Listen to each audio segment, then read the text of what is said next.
Blessings, divinity. Okay, why am I super hyped? I feel like you remember that show Big Comfy Couch. Let me move these pillows out the way. That show Big or Comfy Couch. That's what I feel like right now. I feel like I'm on Big Comfy Couch. So how are you doing? I am Nahkila Isha, your favorite psychic advisor, and I just felt like doing an impromptu live where we chat and I do readings. So I'm gonna let some of you all go ahead. Somebody just join the chat, join the room. Who's on? Let me know. Leave a comment. Let me know. Let me know. Hi, Mrs. Fields. How are you? Oh, Angelina. Hi. You know what? When I saw Mrs. Fields, I was like, I was about to ask, and I was like, that's Angelina. You see how excited I got? Welcome on. Welcome on. I'm so glad that you're here. So glad you're here. This was super impromptu and it was kind of late. I have been recording content and working late, connecting with soul clients on Voxer.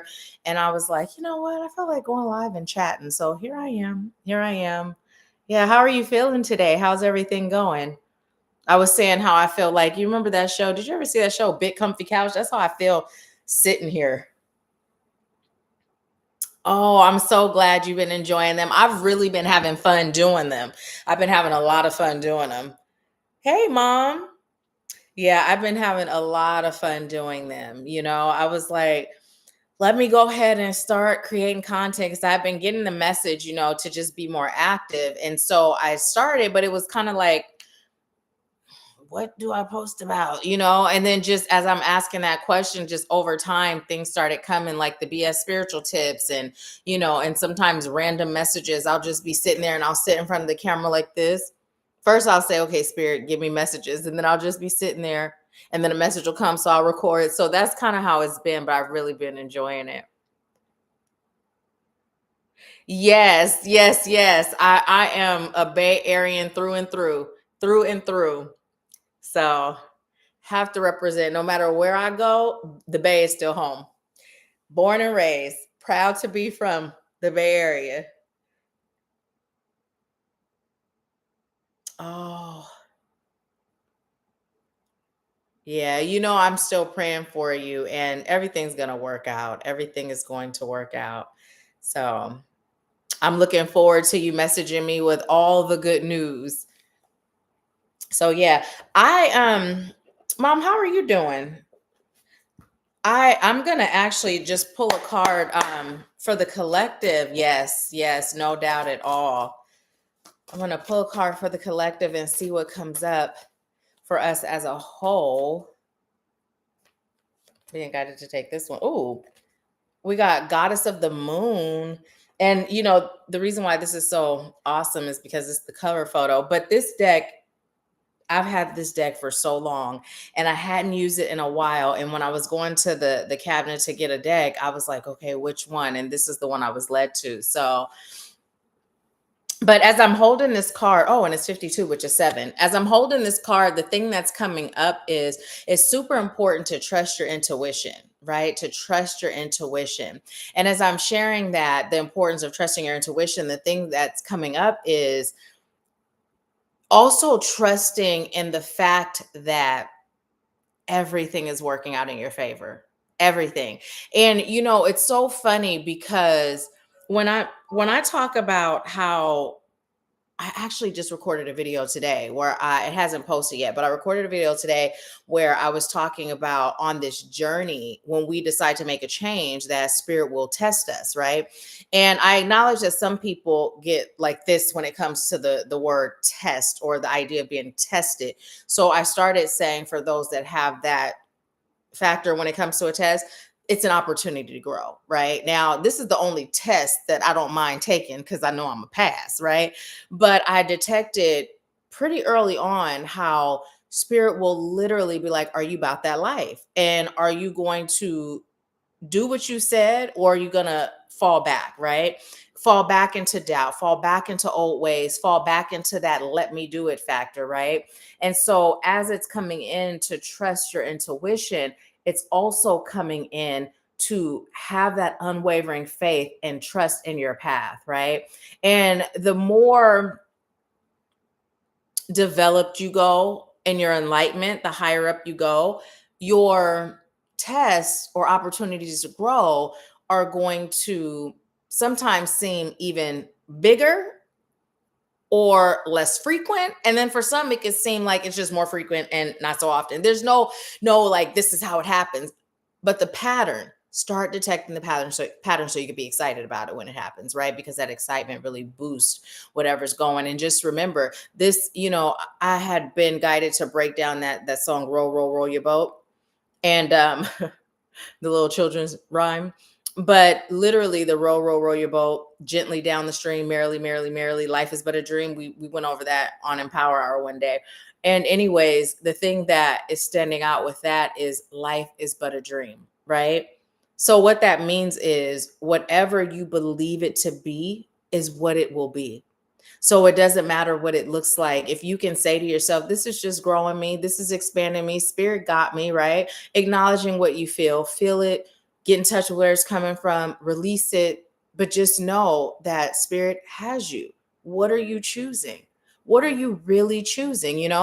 I found myself having a conversation with one of my soul clients, one of my sisters in light, and I was talking to her and asking her, what would you like your life to look like? If you had just your dream job, what would that be? If you had a life where you feel like my life is everything, what does that life look like for you? It's like sometimes we're afraid to dream, right? We're afraid to really speak what it is we're choosing, as if there's this part of us that feels like if I say it and it doesn't happen, I'm failing, right? And today on Voxer, we were talking, and the thing that came up, let me recall it, because sometimes spirit be speaking in riddles, but this one I was like, oh, I like that. You are, bring it back.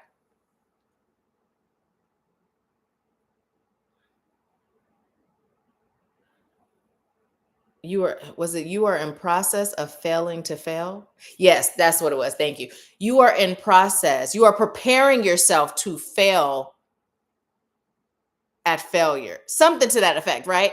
But I just was like, oh, I like that. I like that. Basically, failure is not an option. It's really up to you, right? It is so up to you. Let's see what you all are saying, because I see there's things coming in. Let's see. Mom, I'm not sure if you can see the comments, but Angelina said, hey, Miss Wanda, I miss you. Oh, you're in the tub? I had a really great bath earlier. Mom said, hey, beautiful. Hey, Anitra. Welcome, welcome, welcome. Hey, Stephanie. Thank you. Thank you, Anitra. Oh, let me show y'all. Well, y'all probably don't remember how my edges was looking, but I know, Anitra, the powder stuff you gave me, or did you give it to me or tell me about it? No, you told me about it, but I used it a couple of times and there was like a buildup, so I stopped using it. But when I tell you my little edges are coming in, okay, they coming in. I'm so excited today. Mom was here, and Anitra, I told you, but Mom was here, and she was like, your edges are really filling in. So do y'all remember? Let me see if I can find a picture to jolt your memory, okay? Because Lord, when I tell you, so y'all remember I had locks, right? And I absolutely loved my locks. I thought, just like I thought I was gonna be vegan forever, I thought I was gonna have locks forever. But when I moved, the person who was doing my hair wasn't as great as the person who was doing my hair in Washington State. So, anyways, my locks, they just got really thin and they started to just pretty much die. And so eventually I cut them in a cute little bob, which I like, but then I started to unlock them. And I had this, oh, aren't these cute, y'all? But I can't find them nowhere. They're Timberlands and I can't find them anywhere. But anywho, I called myself, gonna sit there, and the tenacious person I am, I'm going all the way. When I tell you I was like about to hear with unlocking my hair before I decided to get up out the massage chair and go take a peek in the mirror, I had ripped all my hair out. So over the course of, my locks being ripped out, I've had other things happen where my hair has gotten thin, and it's just, and my edges had just been refusing to come back. I was in Mexico. Was it a couple of years ago or was it last year? I believe it was last year, but I was planning to get hair transplant. And the doctor does this little test and he's like, you still have follicles, your hair will grow. So I'm like, well, why am I going to cut out a big patch back here just to get some more edges? So anywho, I had started off using Judy's products and then I switched to Baskin Lather and they're just growing in. They're growing in. Now I will tell you, if you're interested in Baskin Lather, I got it in my shop on TikTok, tickety tock tock, because I believe if you say stuff here, do they shut you off? Anyways, so check it out. Check it out.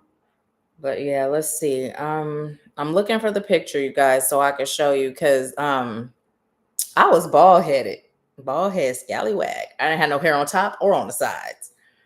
Let's see. These pictures are hecka far down. But let me see what y'all are saying while I'm looking for it. Thank you, Anisha. Do you remember what they looked like before?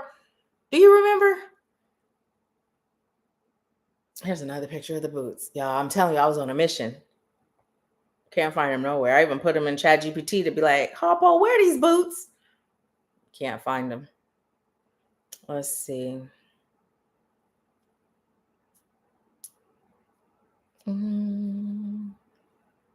I would really like to show y'all these pictures. And you know why I'm not embarrassed? Because the old me would have been like, oh no, I'm not going to share that.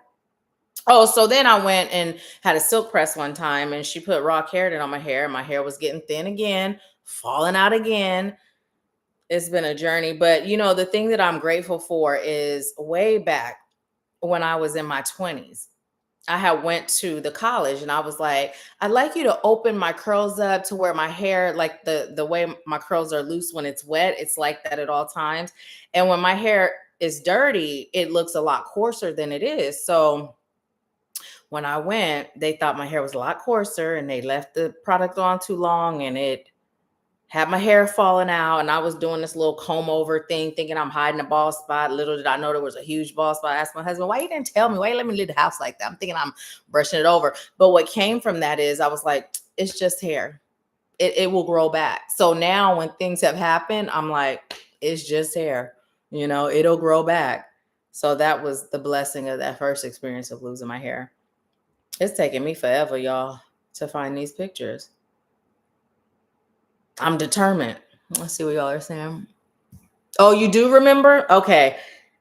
That's me that forgets, huh? But yeah, I'm just like, oh, they are really growing in. Let's see. And I know I recently showed my mother to show her how much has come in. I'm gonna pull some more cards, y'all, but I'm gonna go through for a little longer. If I don't see it, I'm not gonna bore y'all with my scrolling. I'm kind of chuckling on my inside parts. So this was the second time. This wasn't the first time, but this was the second time after I got that silk press. That was the second time how it started thinning because my hair was coming out in clumps. Clumps. It was crazy.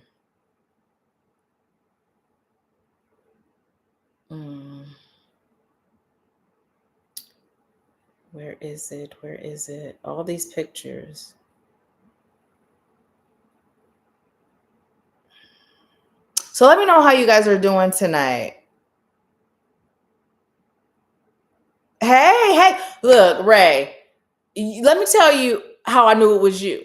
Okay. Because first I saw Miss Sugar Free and I was like, and then when I saw yo baby, I was like, I recognize that energy. That's why I was like, Ray. Because at first I'm like, hey, girl, look, I'm looking for these pictures. Did I ever show them to y'all? Any of y'all, have y'all seen the picture?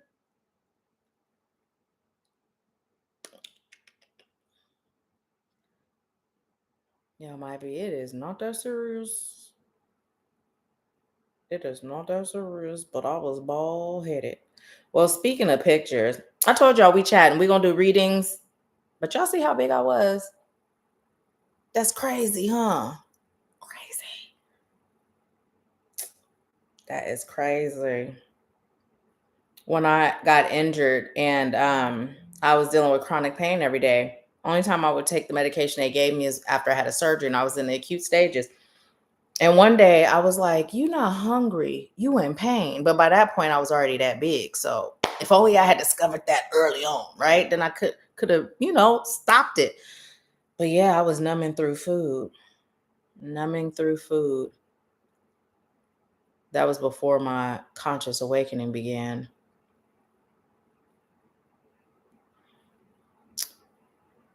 Well, here's one of the pictures, but even here, it had grown a lot. So you see the difference? Mm-hmm. I'm telling you. My sister was like, just cut it all off. She was irritated because like, you look like a mangy mutt. Oh my goodness.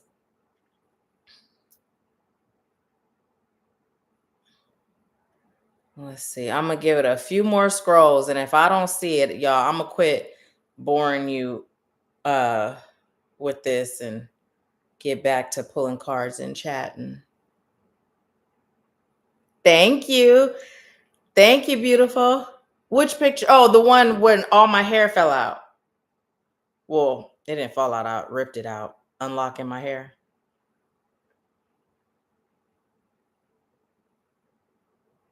I believe we getting closer. We getting closer, closer than close. Okay, so you see that? And it had already grown back a little bit there. And look how you could see all my scalp. It had grown back some here too.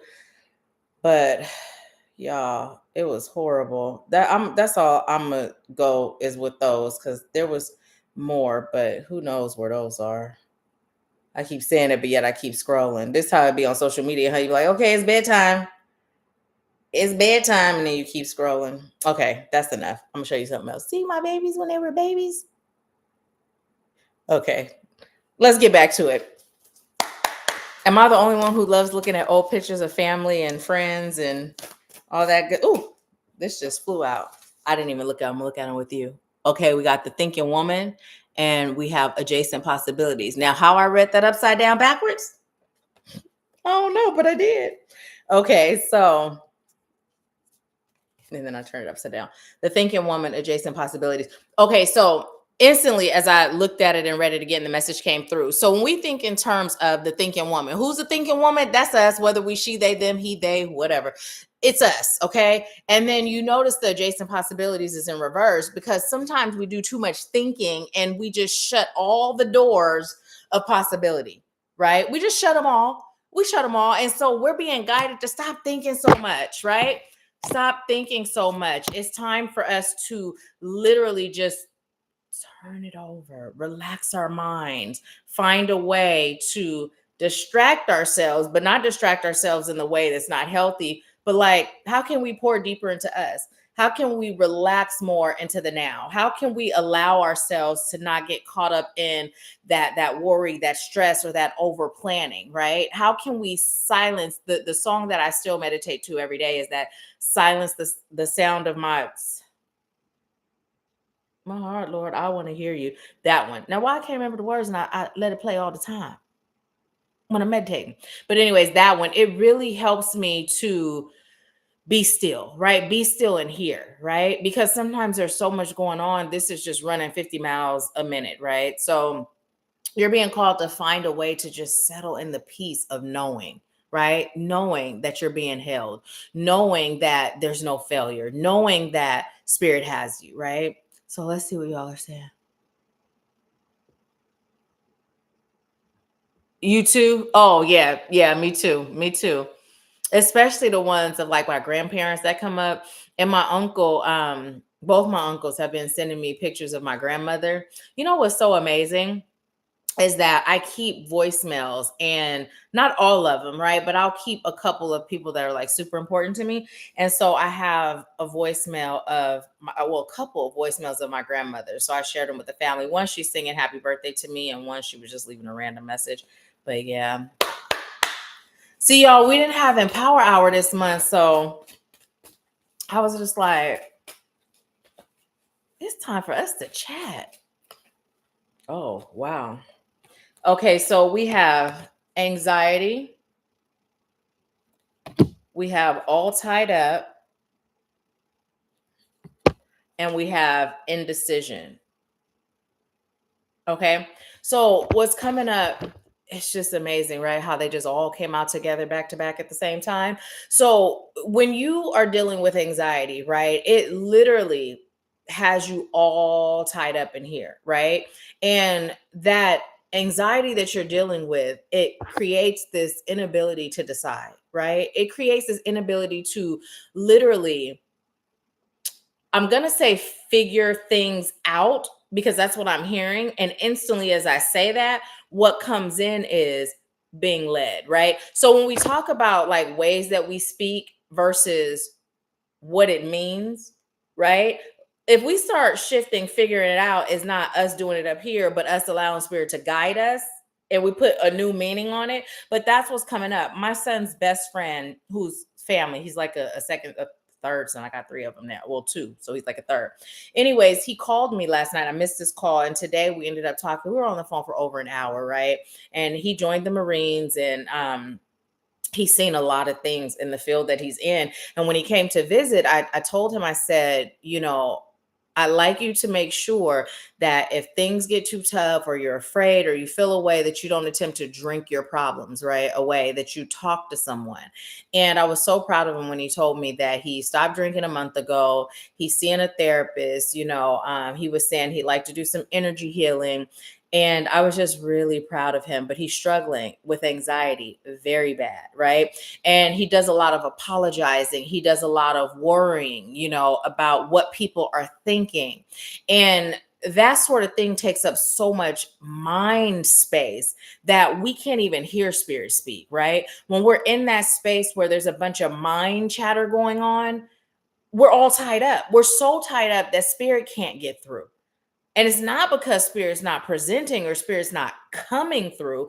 It's just we can't receive, right? I've had it happen to me when I'm too close to a situation in my personal life, and everything is just like, like, is it me? Is it spirit? Like, what's what, right? It's because I've been too invested in the situation that I'm clogged. My spiritual ears are clogged. I just can't receive, right? So the way to get to that point of receiving is to slow down. For me, it's always about the sacred bath. It's always about the salt cleanse. It's always about the meditation. It's always, right? Because I could go to my mom. She's on her healing journey. Spirit is speaking to her clearly. And so she's able to receive, and she's able to guide me in that way now, right? And so I can go to her, and I do. But the whole point is getting to that point where I'm able to receive no matter the situation, right? No matter the situation. So when you find yourself in that space of being anxious, whatever the level is, whatever it is, just pay attention to how you're able to receive. We had one sister, she was really angry about something, right? And when she was in that space of anger, she couldn't receive anything. Isn't it crazy how that receptor can just be shut down based on where we are? So the way that we're in that space of being able to receive without blocks, without hindrance, is to be at our optimal state of peace. Figuring out what that looks like for us. How do we get there when we're in the midst of a crisis, right? Because sometimes we have emotional crisis. It's a part of being human. But how do you pull yourself out of there? Like I said, for me, it's a sacred bath. That's my go-to more than anything. It's prayer. It's communicating with spirit. It's sitting at the altar with my ancestors. And listen, I'll pour them up a glass of vodka. I'll have me a shot, sometimes two, and we will be sitting there having us a good old conversation, and it's just beautiful. Every time I leave the altar, I feel just so much better, right? So what's your go-to? Let me know. How do you guys get through that? Yes, he is, and he's 21. Him and Samaj are the same age, 21, and so I'm really, really proud of him. He just had a lot of stuff go down with him. Like, he bought a new car, and he asked his dad about letting his insurance on his old car lapse, and his dad was like, use that money to pay for your registration. And his car got broken into. His engagement ring he got for his girlfriend was stolen. All his firefighter gear, her birthday presents, Christmas presents, her mom's presents he got for her. Like, it was a lot. So he was struggling with that, and just some other things. So yeah, but all in all, I'm so grateful that he's doing the work, that he's doing the work. Anisha said, yes, anger shuts it all down. Ask me how I know. Listen, fear too, worry too, stress too. Ask me how I know. Shoot. So yeah. Yeah. Angelina said that ain't for me with the laughing emoji. It's we've all been there at some point in time, right? And sometimes no matter how much we're on our journey, how far down the road we are, we still get there, right?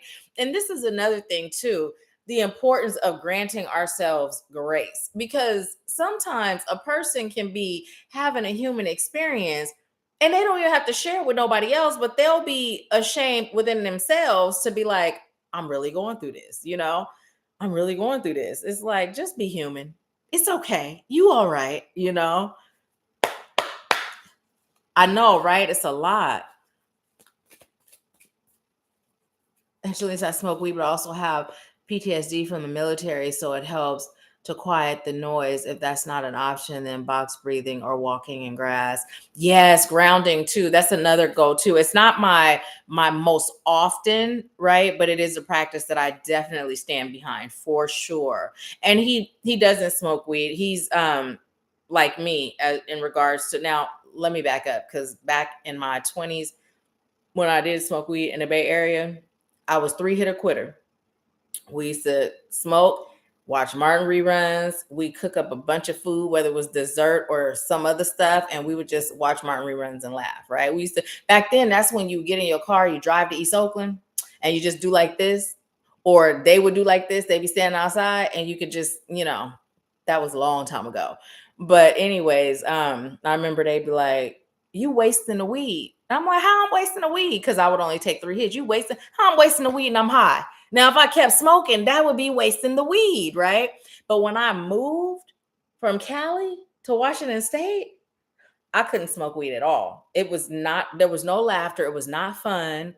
It made all my sensitivities just worse. Like, that's when I started, like, I could feel my organs functioning, and people think I'm just being funny. No, I could literally feel my organs functioning. No, thank you. No, thank you. So I just stopped altogether. It was horrible. Okay. Let's see what else you got for us. But yeah, so for him, he was drinking, and that was, how he was handling it. And now he stopped. So now he's facing the things and talking it out. So now we got woman holding a heart, and it came in reverse. And I'm just hearing, don't guard your heart, right? Don't guard your heart out of fear. And this isn't just about like romantic relationships, right? This is also about things that you're embarking on, right? Anything where there is a fear of being hurt, a fear of being let down, a fear of thinking one thing and it being something else.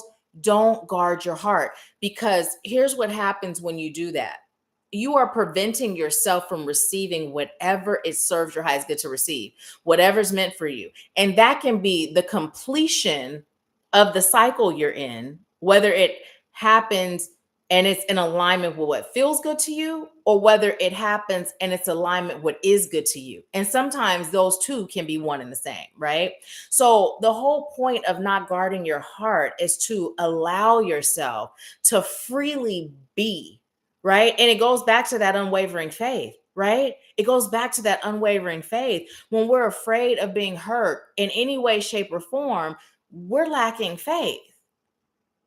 Now, that's not to say put yourself down or beat yourself up. It's just get in touch with those parts to find out what part, first of all, is lacking faith and why.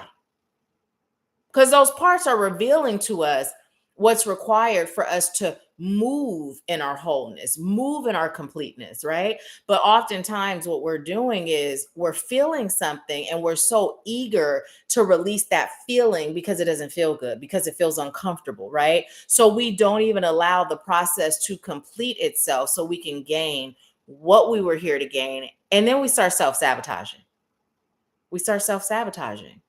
Sometimes the self-sabotage can be as big as our thoughts, right? And the reason why I say as big as our thoughts is because that's the biggest factor. Our thoughts, what we think about, we bring about, right? Even more so than our actions, our thoughts. And sometimes it can be something else.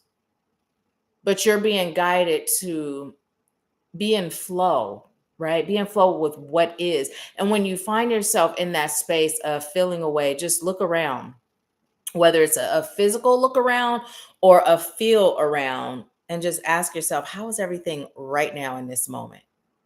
What am I feeling right now in this moment? Right? What do I have to be grateful for right now in this moment? And if it doesn't feel good in that moment, what am I being called to shift to get into that moment that feels good? Right? That feels good. A lot of times when I'm manifesting, I'm not just sitting there asking or claiming or speaking into existence the thing or things that I'm manifesting. First, I'm starting with thank you for guiding me into removing and releasing and healing the things that are blocking me from my manifestation. Because no matter how much we manifest, if there's a block in here, it's not coming until this block is removed, until it's released, until it's healed, until it's moved past, right? So that's something to keep in mind when you're creating and you're manifesting, to check there, like, how am I blocking this?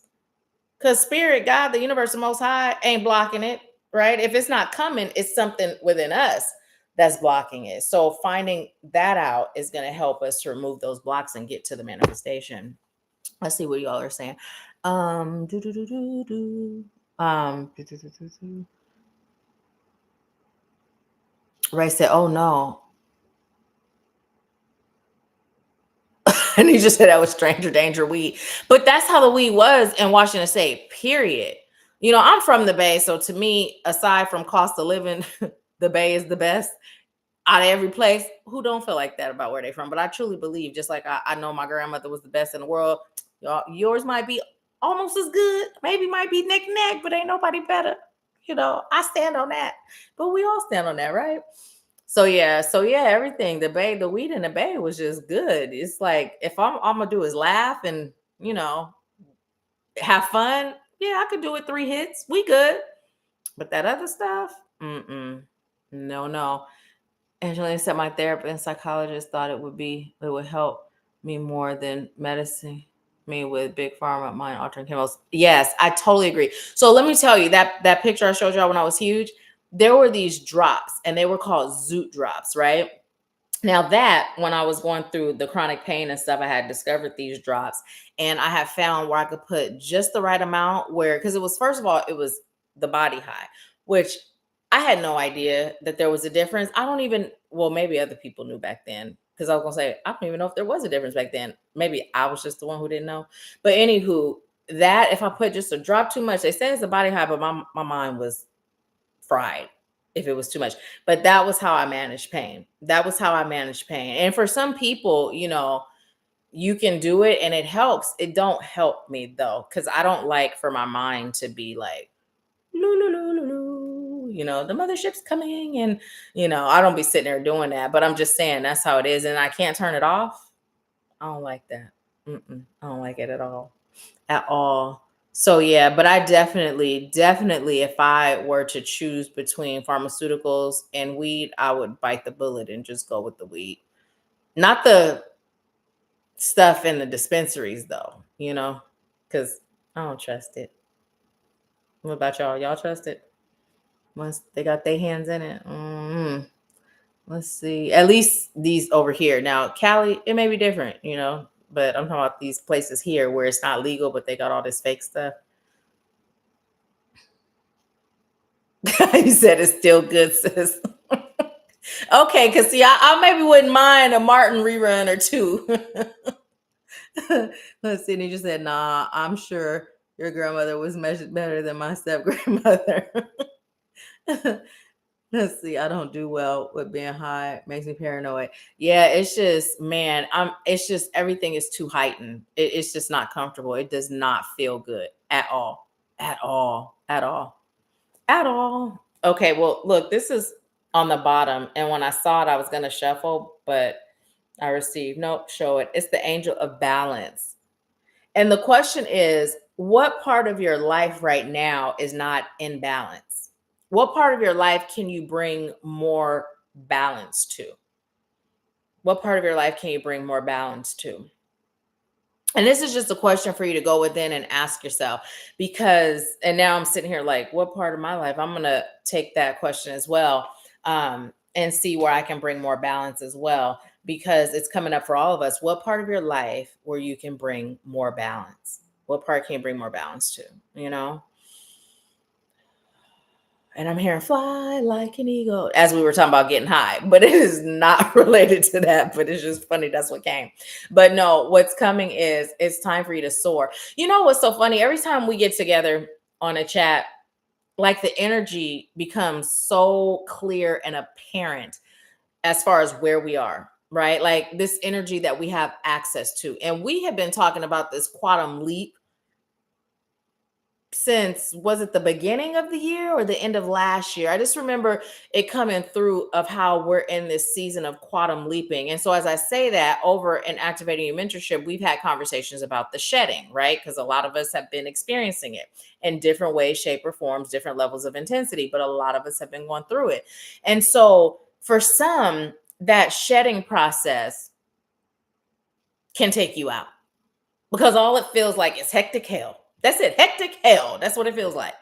But in reality, this is a part of that abundant energy that is coming through for us. And when we talk about that quantum leap, it's like, how are you showing up in this hectic hell? Are you like, oh no, and then you just turn away from it and just ignorance is bliss and keep going how you've been going? Or are you like, okay, this don't feel good, but I know what this is. Guide me. I'm determined. I am getting through this. I am healing this, and I won't stop till I get it healed, right? Where are you with that? Because it's not like this energy is just falling in our laps, right? It's things that are required of us to gain access. And it's all serving us. It's not like a thing where, spirit's like, oh, you got to have the VIP pass to get in. It's not that. It's just, spirit's like, it's available to you, but it's up to you to walk through the door. Are you walking? Are you sitting there waiting to be dragged in? What are you doing? What are you doing? So that's what is coming in. Let's see.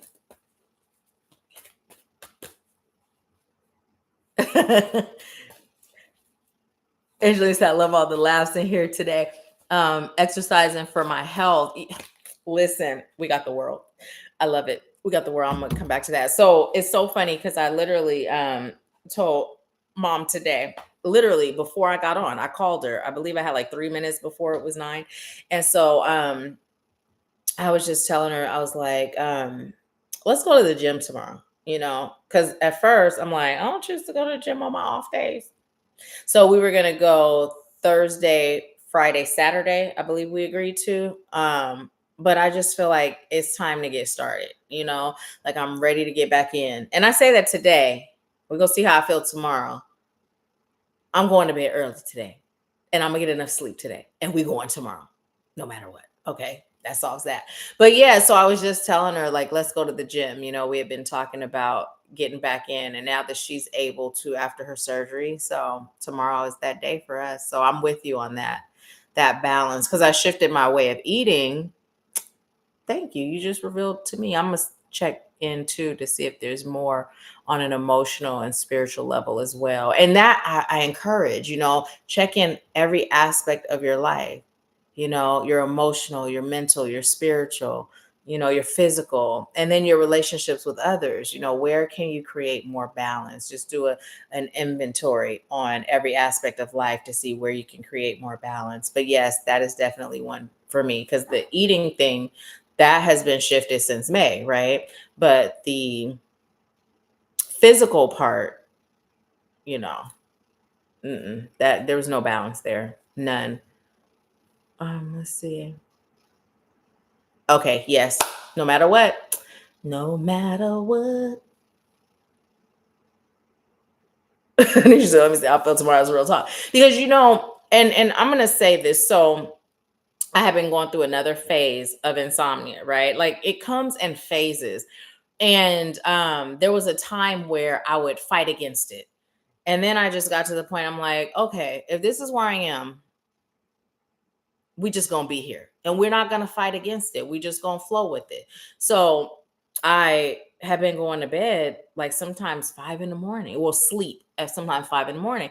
And so I just, I found a way to keep the light out. So instead of me waking up 2, 3 hours later, I can actually get some sleep.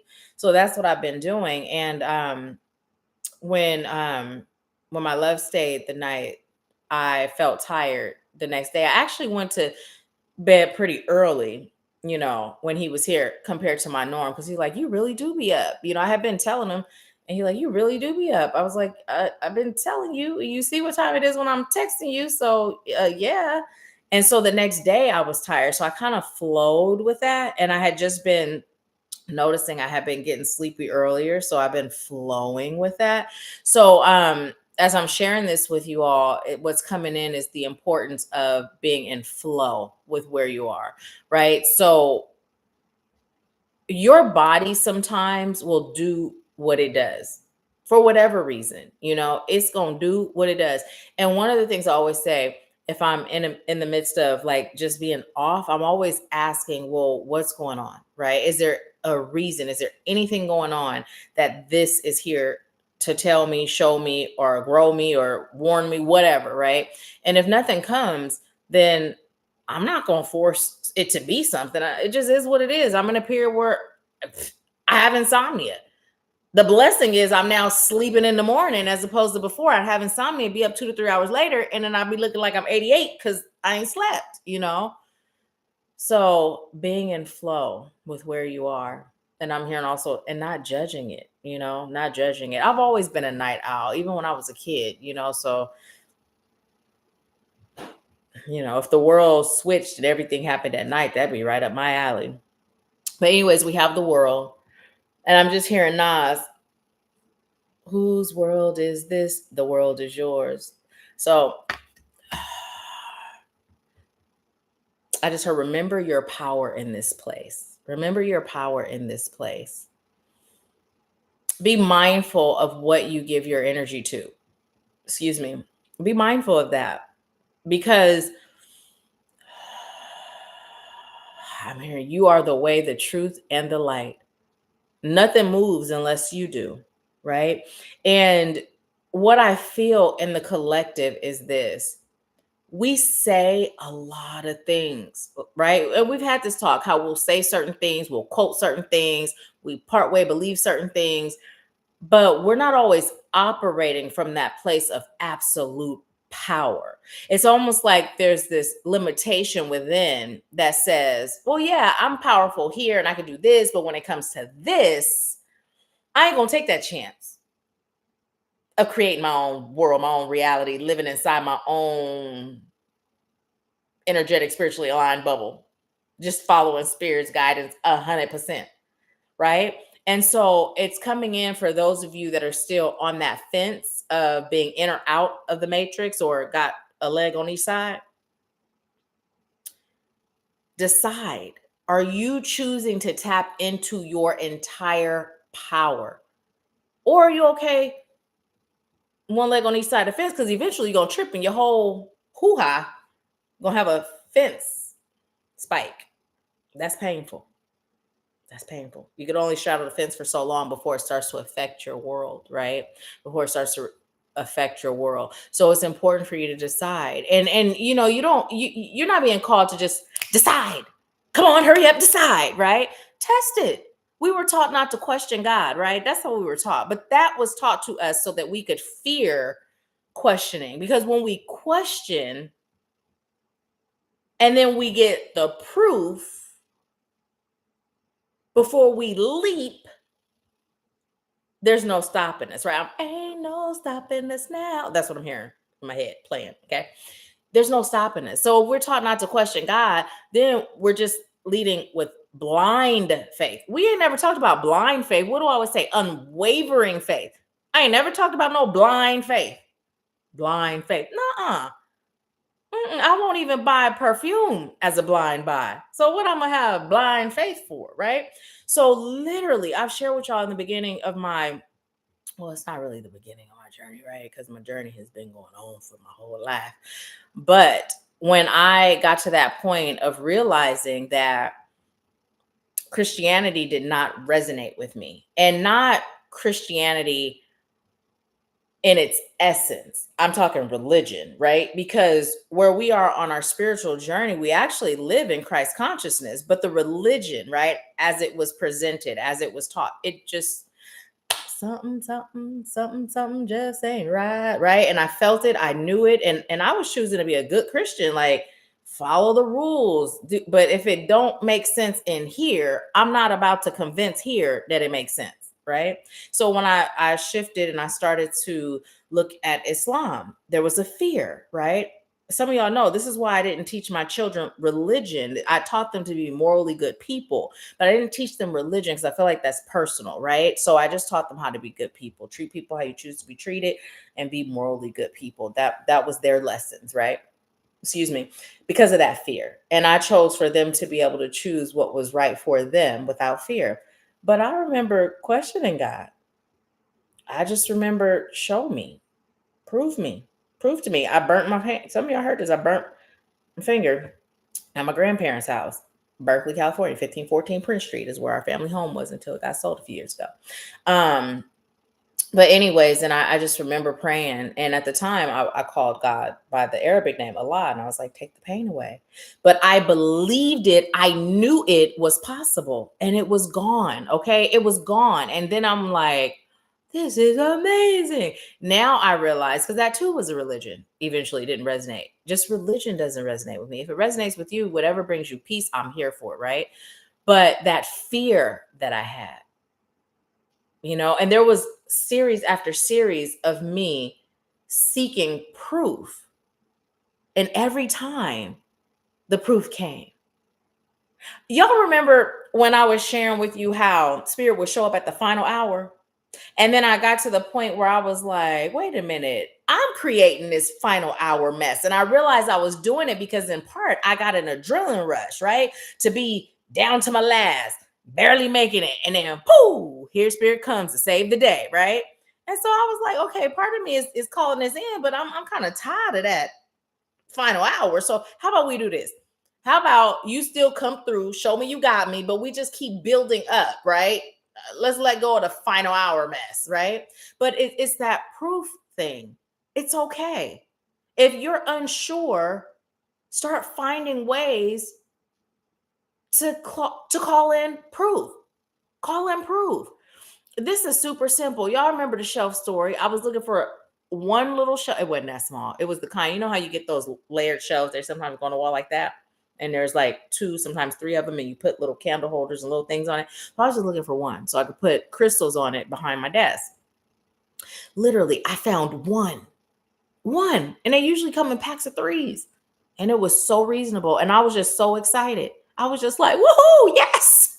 Like I had hit the jackpot, the lottery or something. But the reason I was so excited is because I knew that was spirit showing up, right? And so that was another form of proof.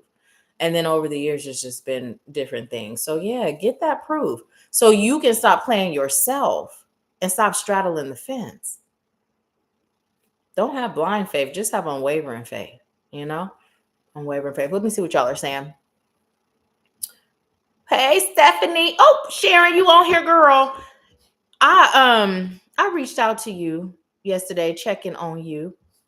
I'm glad you joined us. I done missed a lot. Let's see. Oh, Anitra says she working out tomorrow. She better promise herself. Okay, let me say this.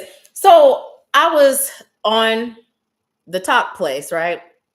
I feel like an old person. You know how they be like, the I'm gonna say the YouTube, right? They always put the in front of everything.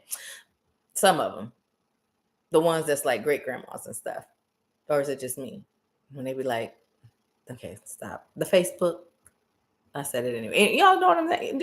Do y'all know anybody that talk like that? The is in front of everything.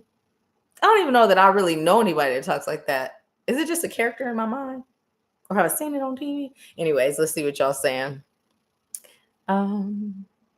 Hey, Sharon, I just saw you say, hey, family. Anitra said Derek woke up one morning at 3 a.m. and saw me dancing in the living room. He was like, "Oh, so this is what you do when you can't sleep." That's funny. And he just said, "Hey, Sharon." Angelina said, "I switched to reformer Pilates, and it makes more enjoyable to not kill my body and hurt myself with the old kind of workouts I used to do. Easier on my joint. Should give it a try if you haven't." And Mom's been saying that Pilates is something that she would like to do. You know what I found that I really love that didn't make my body ache at all, and it was so fun. My inner child loved it. Is skating. Skating, love it, love it. Let's see. Stephanie said, "Hey, Sharon." Reformer Pilates. I'll look that up. Thanks. Ray said that. Let's see.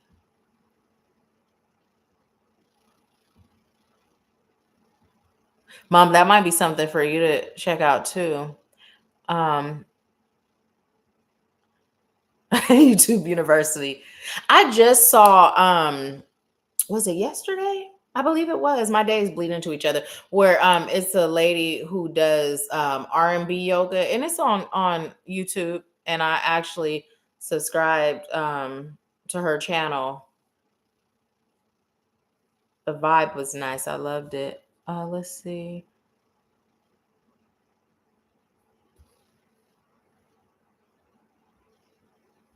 Yeah, it's the machine Pilates that Mom was talking about doing. And from what I have heard, it's a really good workout.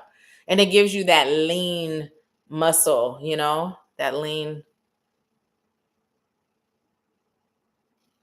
Angelina say, "Yes, I have a bum hip and knee, and I get through the classes without injuring myself and go at my own pace." Okay, speaking of the working out, so I had literally just seen, the phone holder that you can stick. It's like they say for the gym. I was like, maybe I can start going live or something while I'm working out and invite whoever would like to work out with me to work out with me. But the thing is, we're starting at the gym here, and there's like one no, there's like three machines where you can put that thing on. There's really no place to put it when you're on the treadmill or doing the cardio. But it's funny how we're all talking about our working out, because I literally felt like that might be nice to work out together, hold each other accountable. Let's see.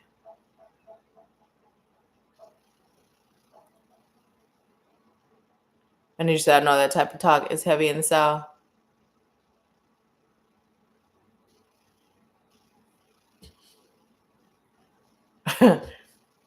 Ray said, "Girl, I'm scared I'm a snap, crackle, and pop." That's so funny. I'm actually excited. I actually really like weights. And I've been looking at these different accounts where they show you like how to use the machines. And I have a whole saved note section with dumbbells, because I have dumbbells here at home. I even ordered y'all, I got everything in my shop over there on the top place. So if y'all haven't checked it out, check it out. But I had bought this waist thing. You put it over your waist and you put your dumbbells on each side. So because I got the couch, I got the ottoman, and I have a bench in the room. But anyways, where you can do the bridges, the hip thrust with the weights on the side. Because I was like, I'm just gonna work out at home. I got a stepper from my shop. I got a vibration plate. Like, I'm good to go, And then somewhere else, I bought like the stretch strap, and I'll be on the floor doing stretches. But I'm like, I'm good to go. I would just work out at home. You see my face? That's what happens when I say I'm gonna work out at home. It ain't consistent. So now going to the gym, me and Mom are gonna be holding each other accountable. Okay, let me pull some more cards for us. And I'm being guided to put these all back in and then just shuffle them in with the rest.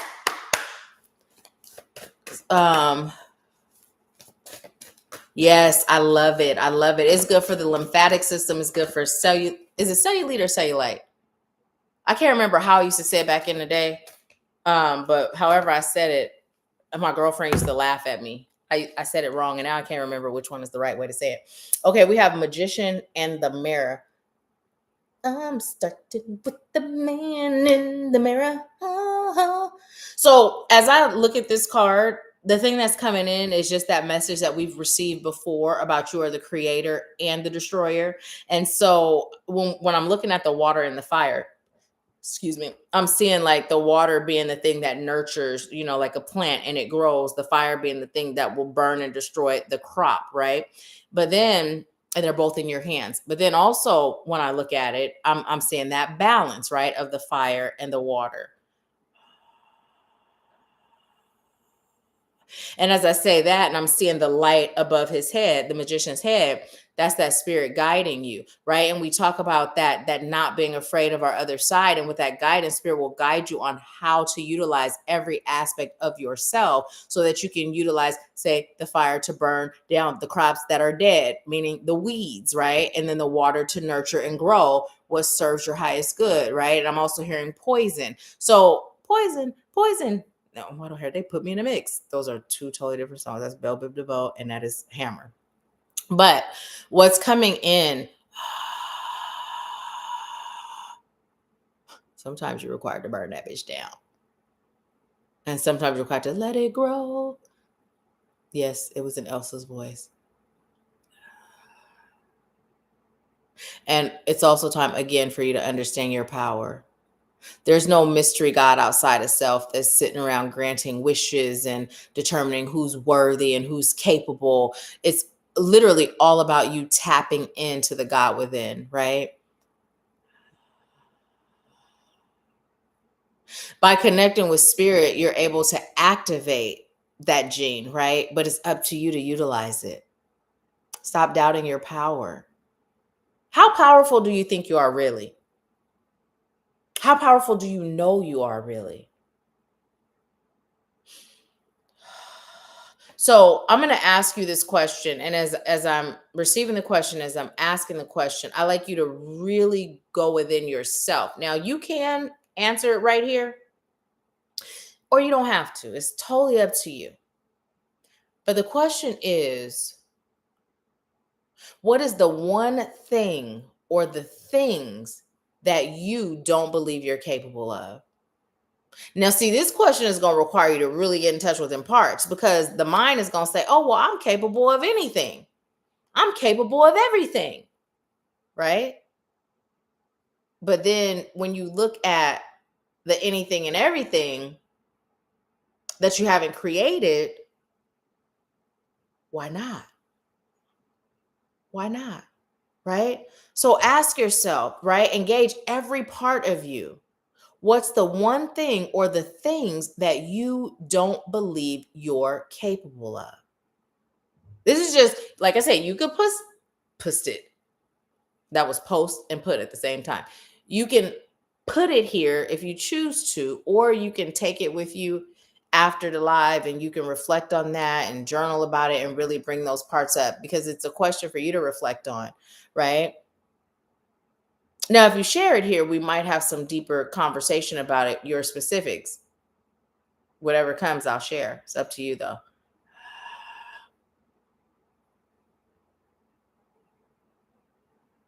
And now the song, Don't Be Afraid of the Way You Feel. You remember, don't be afraid of the way it feels, but it's the way you feel.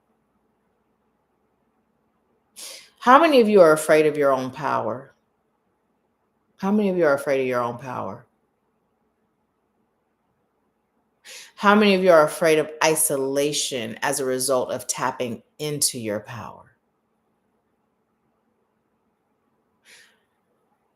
How many of you are afraid of what comes after you know exactly who you are?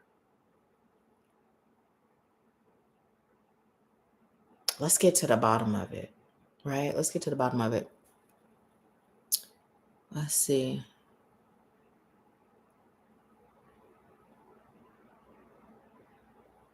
Hi, Zara. Welcome. I know it has been a very long time. I'm glad you're here.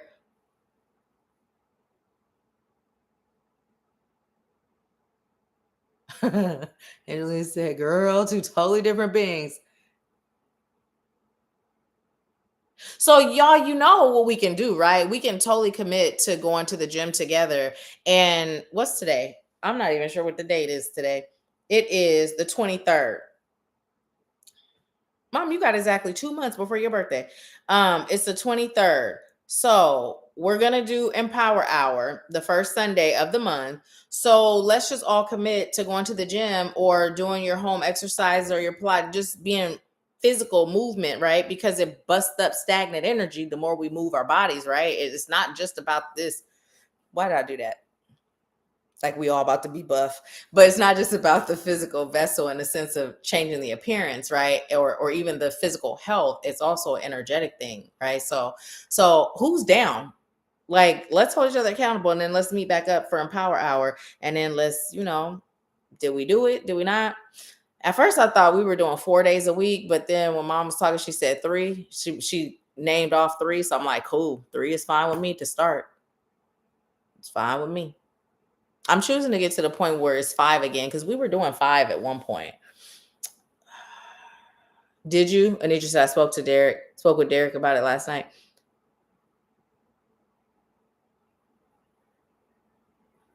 Angela said, you've told me as well as other mediums to tap into it, but I'm scared. Well, I'm here to hold your hand. I want to hold your hand. If you ever decide or guided into activating you mentorship, that's a lot of what we do. That's a lot of what we do over there. Okay, 3 for you, Zar. 3 for us, me and Mom.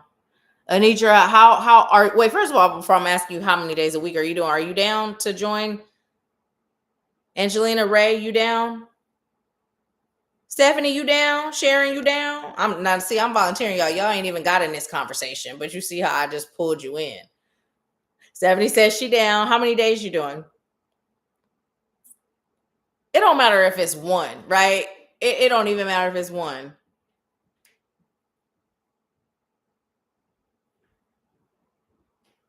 Three. All right. This is gonna be fun, y'all. Because I'm choosing to have a love for it again. At one point, I really got to the point where I was on a roll, and then I got rear-ended. And I was literally like, ooh, I ain't never felt like this before, where I'm actually loving it. I would go walk, and then I would go to the gym. I would walk, and I hated walking outside. Hated it.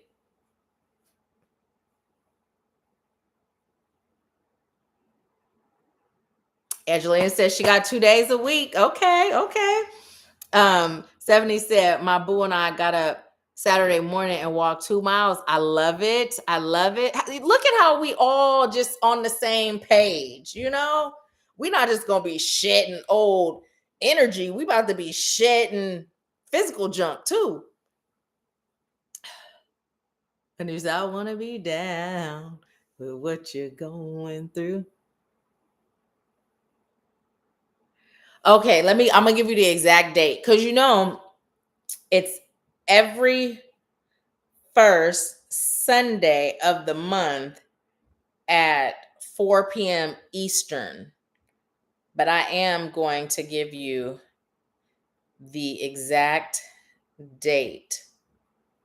Y'all notice? Y'all probably don't know what I'm doing right now, but I still haven't let go of finding them pictures. So since I opened the phone, I'm like doing a little bit more scrolling to see if I can get closer to finding it. Oh, wait, but I'm going to share this with you guys. Look, she said she wasn't scared. Oh, he scared you, didn't he? No. That looks scared to me. Right, look how she's... Just look, turn to the side. Now she'll never go again. Wait. You got to see the first look. Wait. Okay, see her face? Am I the only one who feels like she was scared? Wait.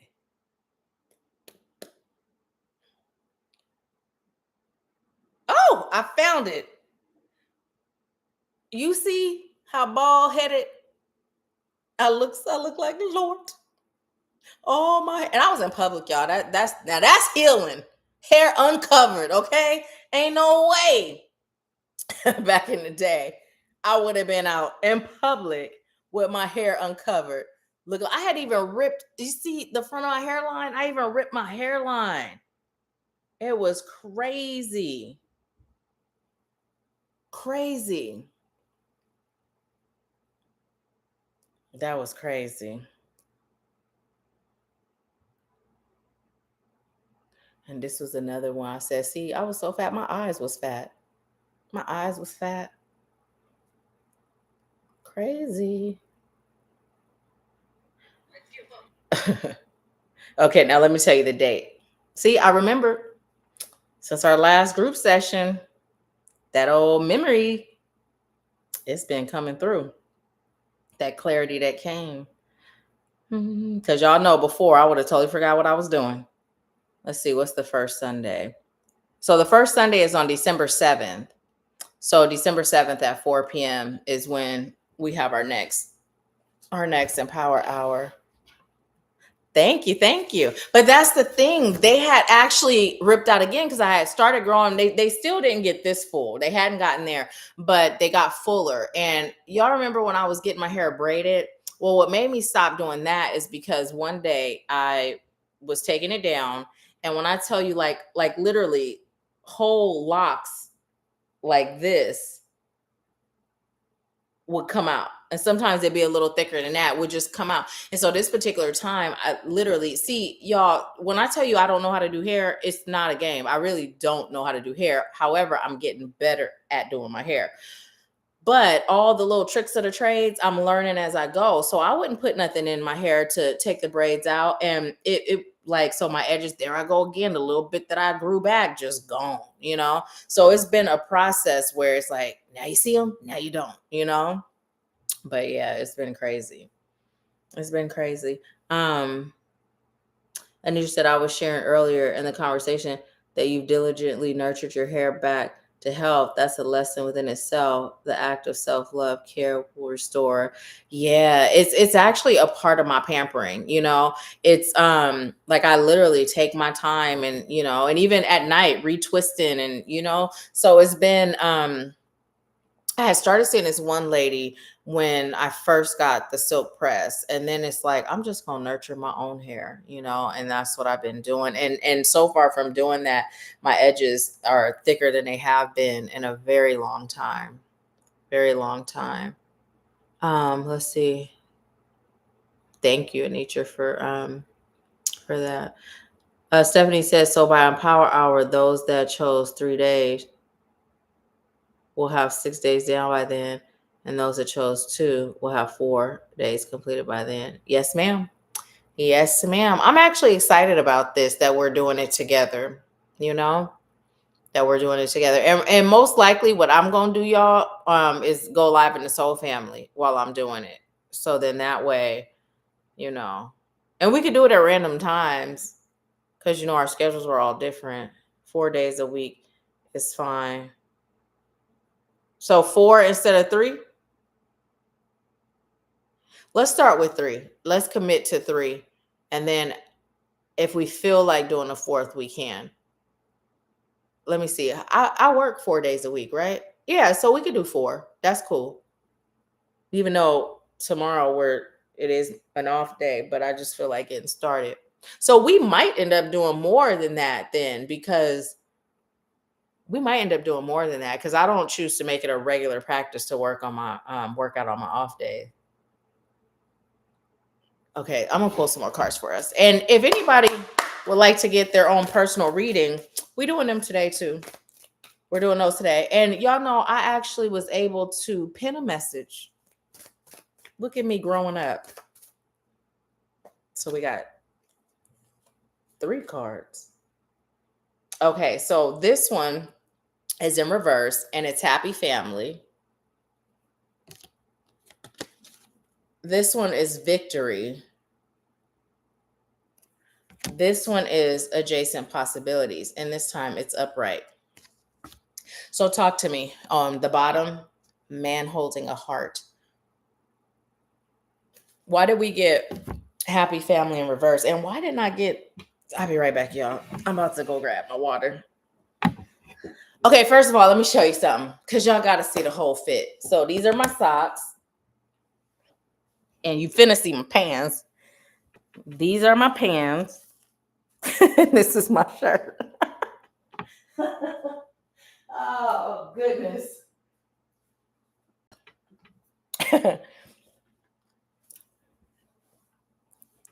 Y'all know I only get dressed at the top. Sometimes a lot of them videos I be doing, I'm not even dressed. That's a Fashion Nova onesie I be having on, so they technically are pajamas. Okay, so talk to me. Why did we get happy family in reverse? What's the message here?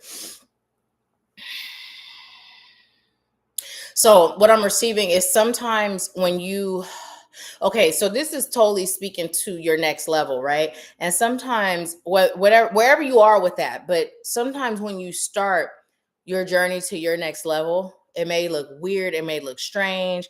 People that are the closest to you may not understand, whether it's your blood family, your chosen family, may not understand.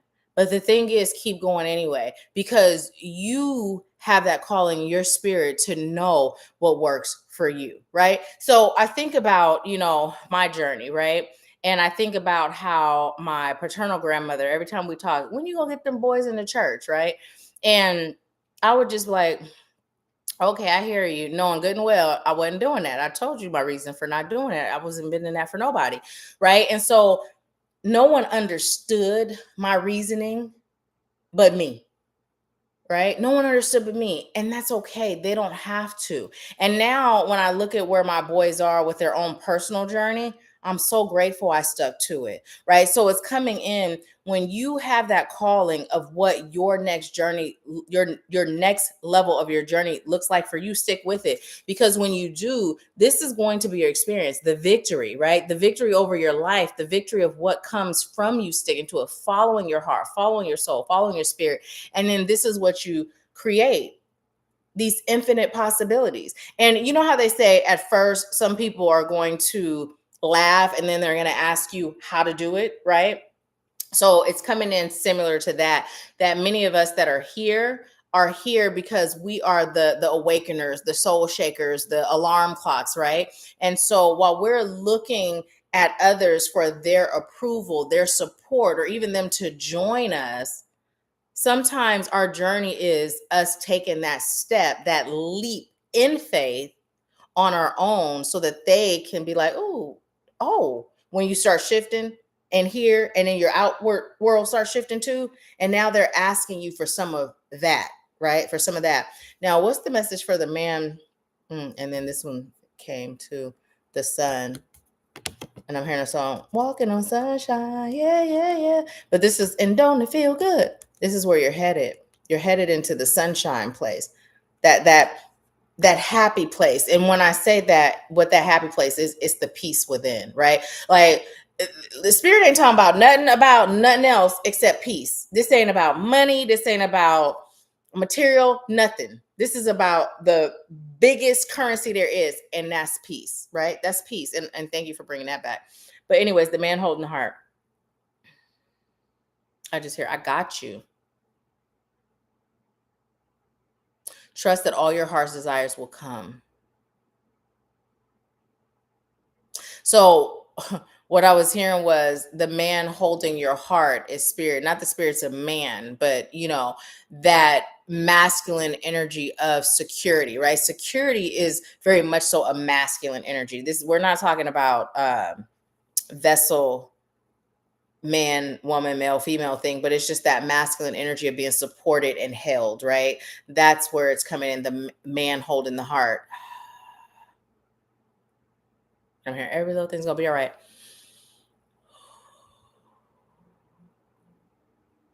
Now I'm hearing, when was the last time I heard you say, I'm hearing father, mother, sister, brother, I love you. But as I'm hearing that, it's turning inward to, when was the last time you told yourself you love you, right? Like where you really just paused and you're like, I love you. I'm so proud of you. I love you. You are doing so good, right? And that includes the aspects of your journey where you may feel like you dropped the ball. Because is there really a such thing as dropping the ball? No, it's just with or without ease. That's all. You're going to be guided and you get to choose with or without ease. It's up to you, but it's not dropping the ball. It's just, you know what? I'm choosing to go the long way. Sometimes I like to go the long way. I'll drive and it's peaceful to drive. I like to go the long way. So you might choose to go the long way on your journey. That's your choice. That's your prerogative. It's not dropping the ball. It's just with or without ease, short or long, quicker, extended, right? But when was the last time you really just paused and praised yourself?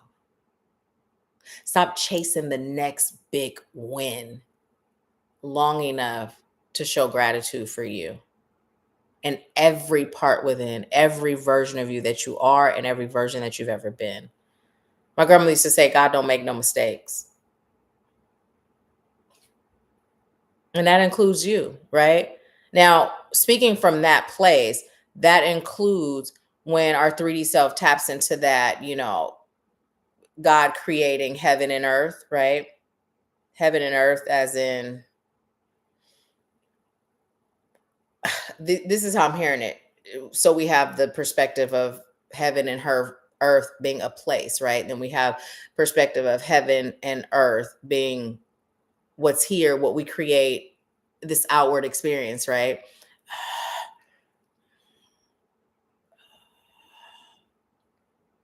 So that whole thing of God don't make no mistakes, it also goes into you and what you're choosing for your journey, right? There's purpose of it all, And even as we talk about that with or without ease, if you choose without ease, stand on that and shift your perspective when you're in the midst of what feels like it ain't easy. How can you take even that and flip it to where it's just an experience? It is what it is, right? So those are the things that we're coming in with that. Yeah, let's see what y'all are saying. Hey, Shamika. It has been such a long time. How you doing, sis? How you doing? Um, let's see. And you know what, you guys, I've been really considering doing this more often. I'm not gonna put the only thing that's gonna be a regular is Spiritual and Power Hour, right? That's the only thing that's going to be a regular date and time. But I've been feeling like just getting on and us chatting a little more often. Uh,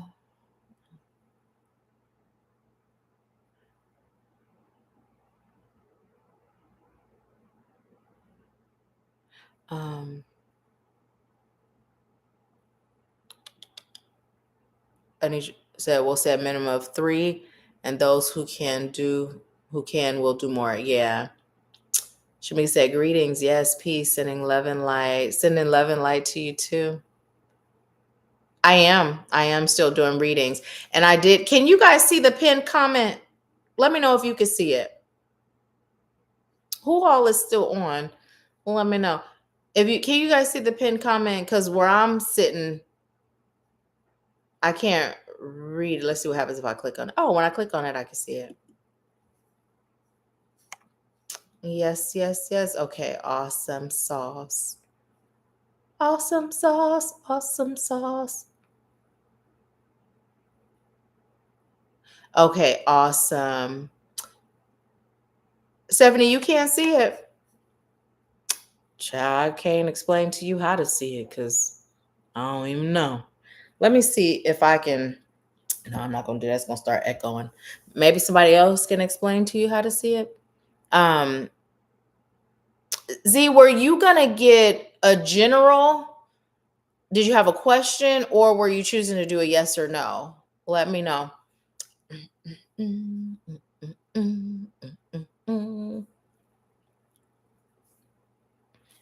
General.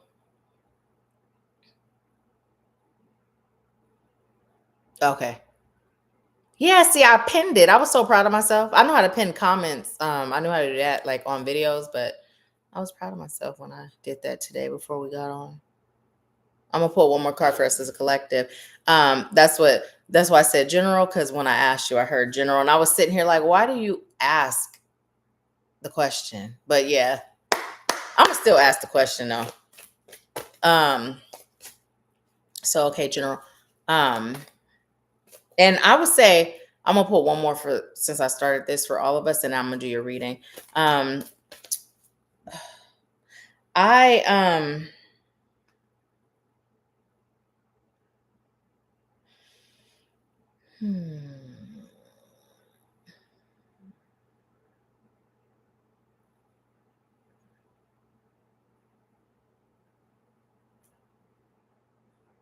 Okay. This is for all of us. Let me know when you send it over. And you saw the email address to use for it, Z? Okay, let's see. What message do you have for all of us? What I was saying was, see how the memory just be memorying? Anyways, y'all notice that pause was because I forgot. And then it came back, and I believe I just forgot it again. Bring it back.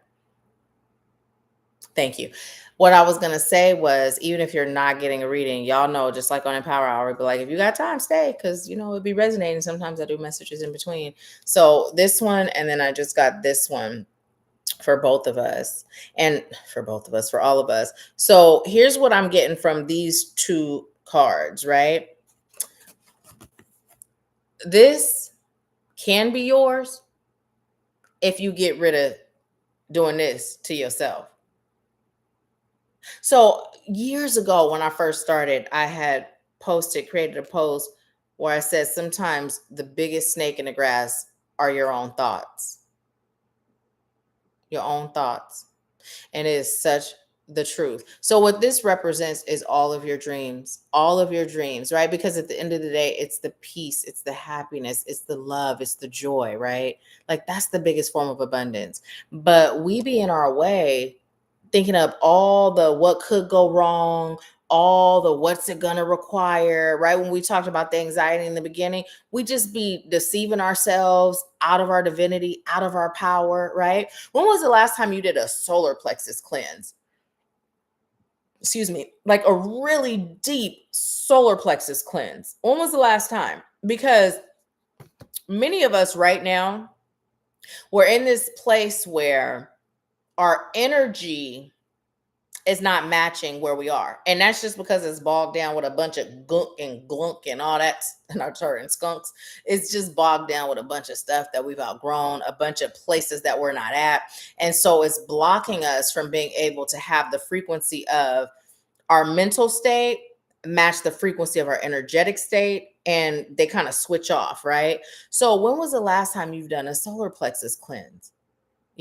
And you can literally connect with your divine spirit team. I like to do a lot of my cleansing in the tub or in the bed. Those are my two favorite places. And a lot of times they'll just get me out the way, and I'll just have a hand on my heart, a hand on my solar plexus, and then I'll just let them do what they do. And if they guide me on doing some stuff while I'm doing this, and I do it. And then if you choose to schedule with Jillian, you can, right? Sharon, are you still doing distance energy healing as well? Let me know in the comments if you're actively doing the distance energy healing as well. No? Do one. Because the whole point in that is tapping into your power from a place of it not being hindered at all by old and past energy, right? Because a lot of being in your power, well, it's connected to the solar plexus, but a lot of you being in your power requires your solar plexus to be cleansed, right? And it doesn't have to be anything that's like, how do I do it? You just literally just take some slow, deep breaths and be open to receive the guidance on what to do. And then put the hand on the heart, the hand on the solar plexus. Just take your deep breaths, whether it's in nature, whether it's in bed, whether it's in the tub, on the floor, wherever, right? And just allow yourself to be guided. That goes into that trusting, that knowing that I will be guided. I can, right? I will, and I can. Good night, Angelina. I'm so glad that you came on. Good night, Mom. So yeah, that's the oh, which one was it? Here, I just saw your message, Angelina. I'm not sure if you're still on, but here's the card. Oh, yeah, see? And let me tell you, the guy over here kind of reminds me of your husband. Well, when I first glanced at it, has he worn an outfit like that before? Oh, okay. Has he worn an outfit like that? For some reason, it's giving me your husband energy. But yes.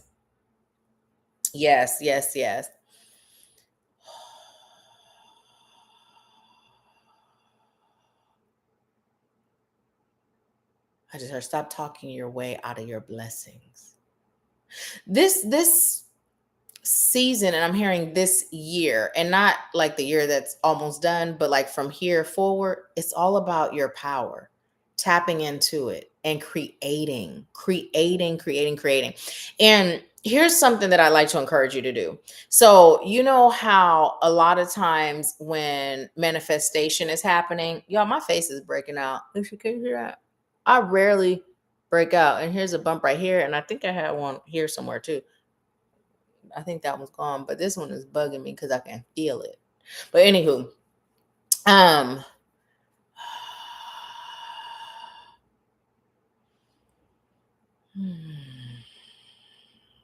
okay, thank you.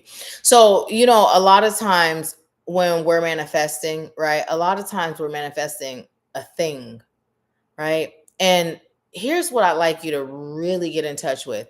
What is it that you're really seeking, right? So, let's say you were saying, okay, I'm manifesting $1 million. What is that $1 million going to provide? What is it going to provide you with?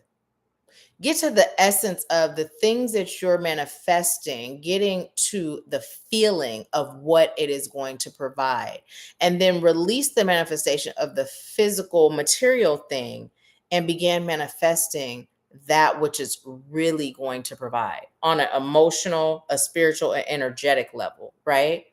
Because a lot of times we're so used to saying things like, oh, I'm choosing to have $1 million, but then we go and we give money to stores, and right. So it's not really the money that you're choosing, it's what you feel when you have it. And it may not be money, it could be something, it could be a house. Well, having a house, what does that really provide for you, right? What are you really choosing?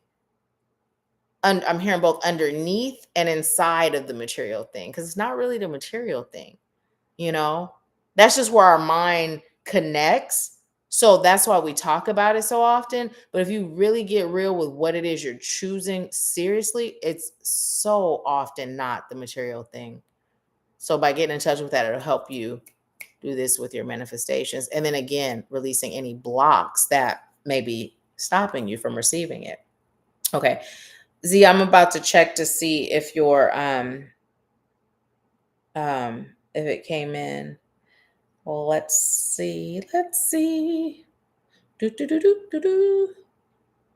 Or I'm in charge. Did y'all used to watch Mighty Mouse when you were a kid? I always connected to Mighty Mouse because I was always, you know, once I reached a certain age, short and but mighty. I used to be small but mighty, like skinny, so skinny you can see my knees from the back. Okay, Spirit, what message do you have for Z? And I remember when we connected for the consultation, you said you also go by Z, which is why.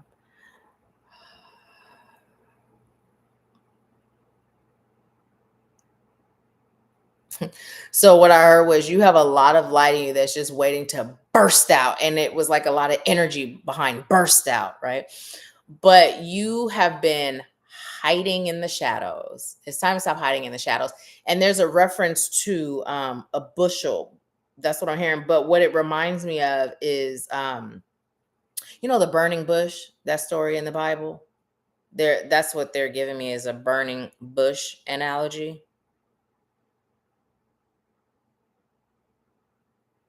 The thing that provides the shade for you to hide in the shadows, it's time for you to burn that bitch down.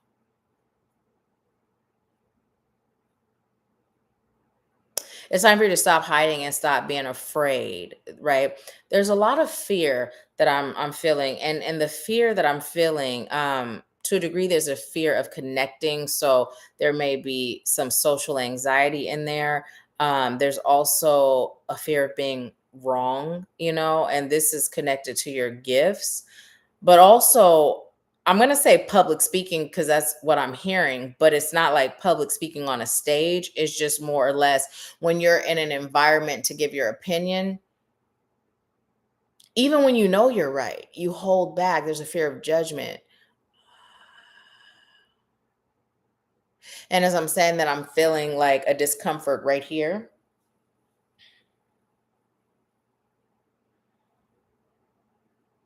Okay, well, this I mean, this is really specific, and I'm gonna say it because I'm hearing it. That you fear someone dying, um, and they're saying dying because I usually would say transitioning, but there's a fear of someone dying.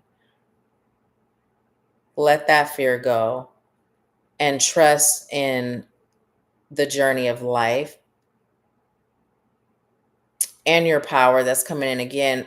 But how this is coming up is connected to your ability to enjoy the time that you have here, both on earth and with whomever you have a fear of them dying, right? And understand you can't control someone else's journey, right? Their soul agreed to what they agreed to. But all in all, there is a very heavy, not heavy like weighted, but heavy like it's important message connected to you tapping into your power. You tapping into your power and being the light that you came here to be. You're both the flower and the light.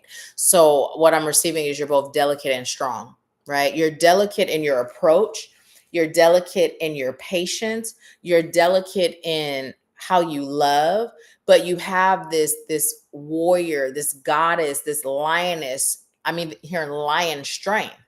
And the thing that you have tapped into more than anything is that delicate aspect. And so now you're being called to find balance and connect to both aspects of you. And people are used to you being one way. Now you do have a fear side. Like we're not going to get that twisted because you do have that side, but that side is very isolated to things that don't scare you, things that you don't feel inadequate in, right? A lot of what it's connecting to when we talk about this fear and this showing up more timid or delicate is related to your spirituality, you as a spiritual being, you connecting to your calling and your purpose, right? So it's important for you to release that. First, get in touch with why that is and release it. I just heard past life, and it always past life for many of us. And even when we haven't connected to it, once we go deeper down the rabbit hole of our journey, it usually is connected to past life. Because if we here on our journey, this ain't our first rodeo, right? This is not our first rodeo. So, and as I'm saying that, what I'm starting to feel, and this does not feel good at all, right? Like in the heart chakra, it feels discombobulated is the only thing I say, but I'm also starting to feel a little nauseous. You've been carrying a heavy burden, right? And sometimes you just feel confused. Like you can't really put your finger on exactly what's causing the feeling. And I feel this feeling in my stomach. Literally, my hand is on my solar plexus. You've given your power away in a past life. And what I'm seeing is a binding spell or a binding ritual where you've just decided to stay in the shadows in this past life. So now, as you're showing up here, there's like this difficulty of you shining bright. And it's time for you to break that soul contract that you created with yourself. And also, time for you to execute self forgiveness. Now, here's the thing, you may not have a memory of the things that happened in your past life. And that is not necessary to break soul contracts. You can literally get out a piece of paper, state your full name, and choosing to break any and every soul contract in this dimension, every dimension where my soul has existed, is existing, or will exist, right? Every soul contract that I've made regarding dimming my light and living outside of my power. I am now calling back my full power so that I can live in and from that space and this dimension and every dimension where my soul has existed, is existing, and will exist, right? And so it is. And then when you do that, fold the paper away from you. You can bury it. If you bury it, it's going to act as a seed, right? You can burn it. When you burn it, make sure it's outside and just let the ashes kind of go, right? So you're just putting it in the universe.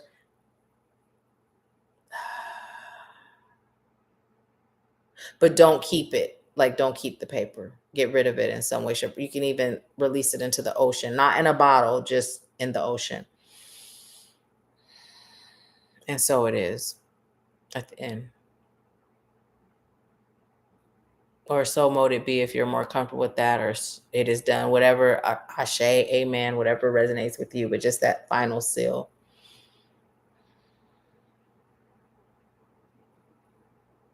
It's time to stop looking to others for approval. You're being called to approve of you. You are beautiful inside and out.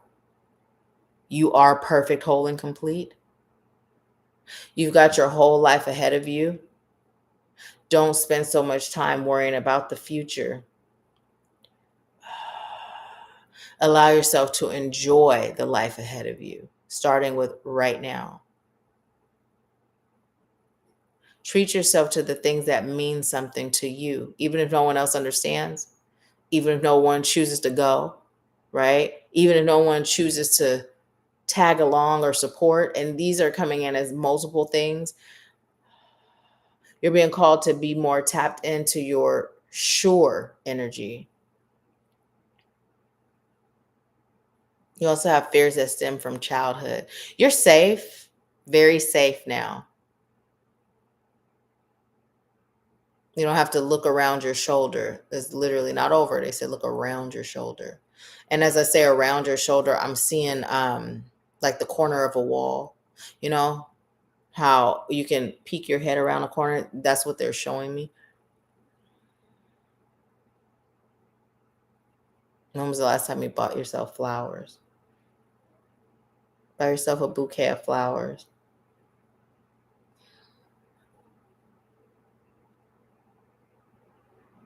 Red, purple, and green. So at first when that came in, what I thought was it was the color of the bouquet, but no, red, purple, and green are colors that are significant for where you are right now. So after receiving that part, the red is for your root. So grounding is going to be good. Wearing red. You know, it was so funny. I've been wearing red lately to ground. I even bought some red socks and I wear them around the house a lot of days. Matter of fact, I had them on yesterday in a hamper. The purple is your crown, the connection. um Green, your heart.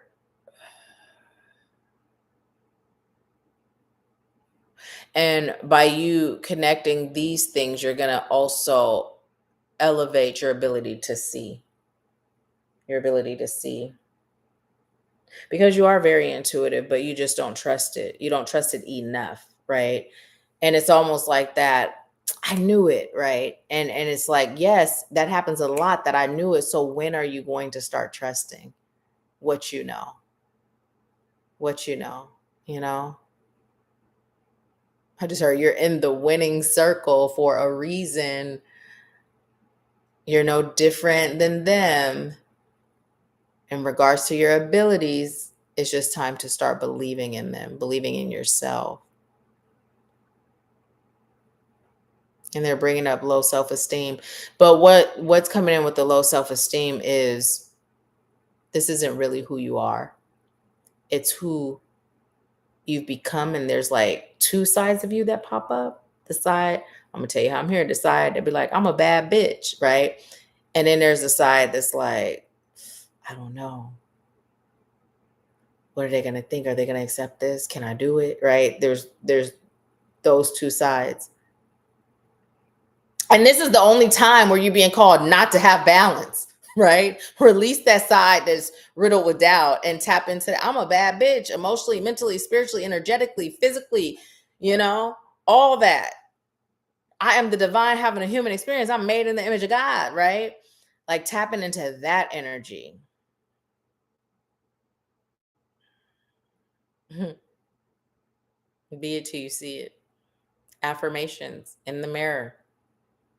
Those will help, right? And the reason why affirmations are coming up for you in the mirror is because as you're looking at yourself in the mirror, look beyond your 3D self and look into your own eyes so you can see into your own soul. Because when you're doing that, you are going to connect to ancient wisdom, number one, and then you are going to connect to past life versions of yourself.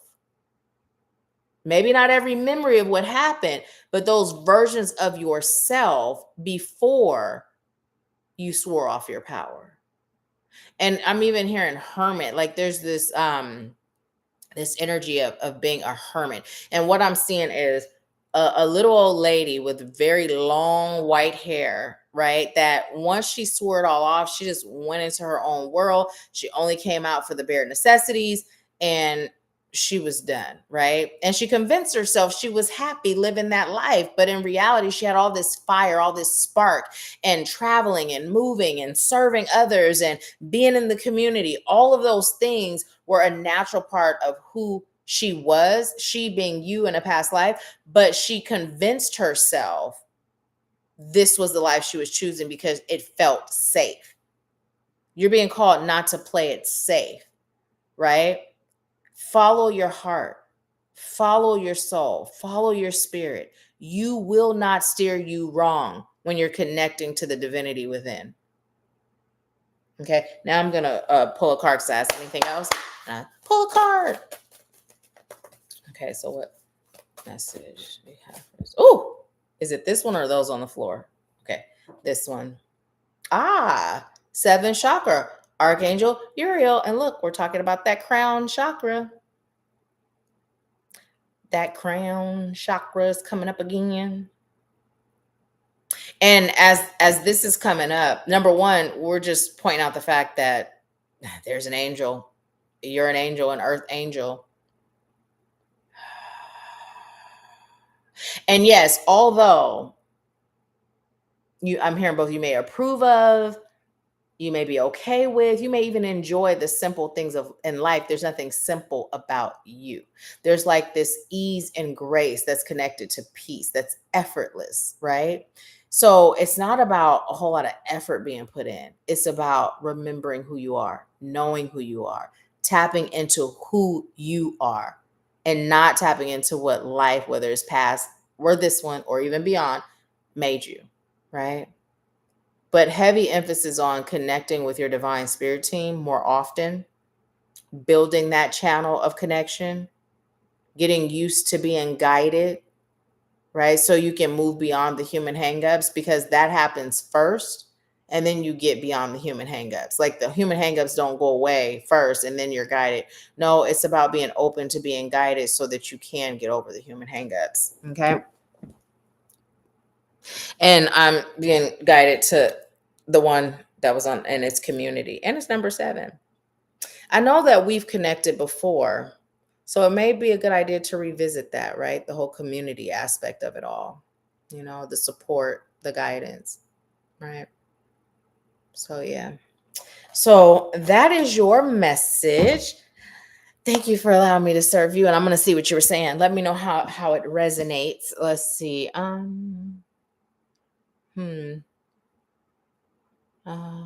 Let's see.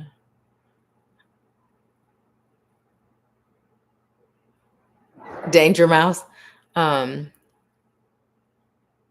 Yes, 50 goes west. Yes, yes, yes. Somewhere out there. Remember? Remember when he sang that? He said, yeah, I hate being wrong or letting people down by making mistakes. So there's no such thing, right? There's no such thing as a mistake. And here's what I've learned over the years of doing this. Sometimes you will be receiving messages that a person is not consciously ready to receive. So I've had people get angry. I've had people block me. I've had people hate me, right? I'm just giving you what I'm getting. And even when a person has not resonated in that moment, it always comes around. It always comes around, right? And even those that haven't came back and be like, yeah, this came around, I know it's always going to come around because sometimes we're delivering messages in different timelines for different versions of them for different reasons. So their 3D cell may not be the part of them that's called to get this message, right? So when you can understand, number one, this is not coming from me. It ain't coming from me. So if it's coming from spirit, from source, from God, it's right. Now I don't have to go back and forth with nobody that feel it's not, but I know what I know, and eventually they will too. So you just got to remind yourself there's no right or wrong, right? It's just what are they ready to receive? When is it meant to hit? I'm going to share the story with Sharon when we had time at my house with some of our other sisters, and the message came in that her brothers were okay, and she took the message, but she's like, my brother's fine, what's going on? And then when I had my spleen removed and I was in the hospital not reachable, that's when her brothers got sick, and she remembered the message because she couldn't get in touch with me. So the message already came, and in that moment she remembered it. We don't always understand why it's coming, what it's for. So that's why we don't judge. We listen, but we don't judge. We don't judge the message. We don't analyze the message. We just give it how we get it. And we're the detached witness. We can have love and compassion. We can be invested in, those that we serve, their peace and their joy, right? But we're still the detached witness. We just drop it off. And now that's between them and their spirit, their God, right? We just, so there is no wrong. Not when you're receiving and you're giving what you're getting. There is no wrong. There is no wrong. So release that, start trusting you more. Let's see. Thank you. I will do it. I tried to do a cutting ritual in 2023, but I'm not sure I did it right. Thank you for the step by step. My pleasure. My pleasure. And again, there's no wrong, there's no wrong. And depending on what, like, say if you're doing a cord cutting with a person, right? If that person is not also doing the cord cutting, then them cords can come back. So when you start to feel like, then you do another one. But in this situation where you're choosing, right, to end, sever a contract that you created, a soul contract, excuse me, you don't have to do it multiple times. Now, after you do it, it's important that you start living in alignment with what you're now choosing. Because just like retainers after braces, if we don't wear them, then we're gonna go backwards, right? And if that does, because that's a part of being human sometimes too, then just do it again and realign yourself, Nice. I have red PJ pants now. See, that's good. That's good. Back to doing affirmations. Well, you don't need to, but it definitely will serve your highest good to get back to doing affirmations. It also really helped my confidence when I did them before and starting my day that way. And you know what? The great thing about it to remember is whatever group, sit down, like really just take those deep breaths and really think about. And when I say think, I mean feel, about what are the things that you're choosing to affirm, right? And then just create a list. And then those, whatever those affirmations are, do those for at least 21 consecutive days before you switch them up or before you add anything to it, because that's how long it takes the unconscious mind to rewire itself. So if you do it for at least 21 days consecutively, then you're going to start that rewire process. Because sometimes people will say this affirmation today, that affirmation tomorrow, or they'll start with this group and add, but they're not giving their unconscious mind an opportunity to be rewired. You could do it more than 21, but 21 days is the absolute least amount, right? My pleasure. I'm grateful that it resonated. Thank you for allowing me to serve you. So, yeah. Was anyone else choosing to get a reading? Let me know. I feel like, why did I only grab one deck? But we're going to do something different while I'm waiting to see if anybody else. Okay, so I'm just going to turn to the book. I used to like playing this game where we just flip, and then when I'm guided to stop, wherever it is, that's what our message is going to be. Right here? Okay. It's number 23, all tied up. It says lack of motion or sense of personal freedom. So upright is, this card shows a woman tied up with vines around her wrists, body, and arms. Receiving this card upright represents a situation in your life where things seem to be severely stuck. A major drama may be going on around you, stopping you from moving forward. Or it may be that some technicalities are blocking your way. Perhaps you're waiting for a contract to be signed or an agreement to be made. Whatever is holding things up, the restrictions may be feeling quite oppressive at this time. If this isn't technically the case for you, what's tying you up is your own personal stuff. Look at your life and see how you can be your own jailer. Are you are you tying yourself up in some emotional angst or in a negative habit that you refuse to deal with? I'm gonna say low vibrational habit. And I'm gonna tell you why. Because negative and positive, there's not a negative or positive. It just is. It's either high vibe or low vibe, right? Negative tends to be more judgmental, and we're choosing to shift our mindset from self judgment. So that's why I switched that word. So, are you tying yourself up in some emotional angst or in a low vibrational habit that you refuse to deal with? If so, it's time to cut the vines and make some serious changes now. They say you needn't live in your self imposed jail any longer. It doesn't serve your highest good to live in your self imposed jail any longer. Let's see. And if it was reversed, this card reverse is telling you that the ties that bind are about to break loose. A previously stuck situation is opening up and the restrictions are clearing out. This card reversed also indicates that you are ready to break free from the habits and patterns that have kept you tied up for so long. Get ready to free yourself. You have all of the power and clarity at this point. So untie the binds of the patterns that have stopped you from being authentic and empowered. Now is the time to liberate yourself. And the affirmation is I release stuck energy, old habits, and restrictions. My life is opening up. I am free to choose my reality. And so it is. And can we say I am free to choose and create my reality? Can we add that create part? So that was the all tied up. That was the one we got. And so the reason I was guided to read it, both the upright and the reverse is because the situation applies one to some, the other to others. And for some, it's different situations where they both apply. So because it was general, just kind of put it where it applies. Okay. Let's see. What time is it? It's 10:53. Oh, we've been on almost 2 hours, y'all. Time flies when you're having fun. Have you guys? Oh, you know what? I was gonna go live in the Soul Family.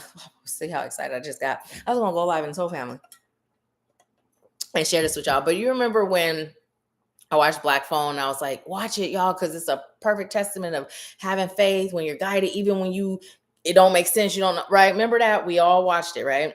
So Black Phone 2. We saw that. And, I'm like, okay, let's see what they're going to do with it. It was actually really good. And there was some messages sprinkled into that too. It was so good. So good. I'm not going to tell you the messages, but if you haven't seen it, watch Black Phone 2, even if you wait for it to come out on TV, and then let's talk about it. Let's talk about it. We may end up talking about it in the Soul Family. We may not do it here, but if you watch it and you're on an Empower Hour and you choose to share, then by all means do.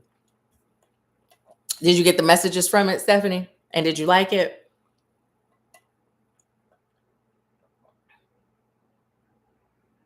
Oh, no. Wait, you said it looks spooky? Oh, you watched one. You say you watched one. Two.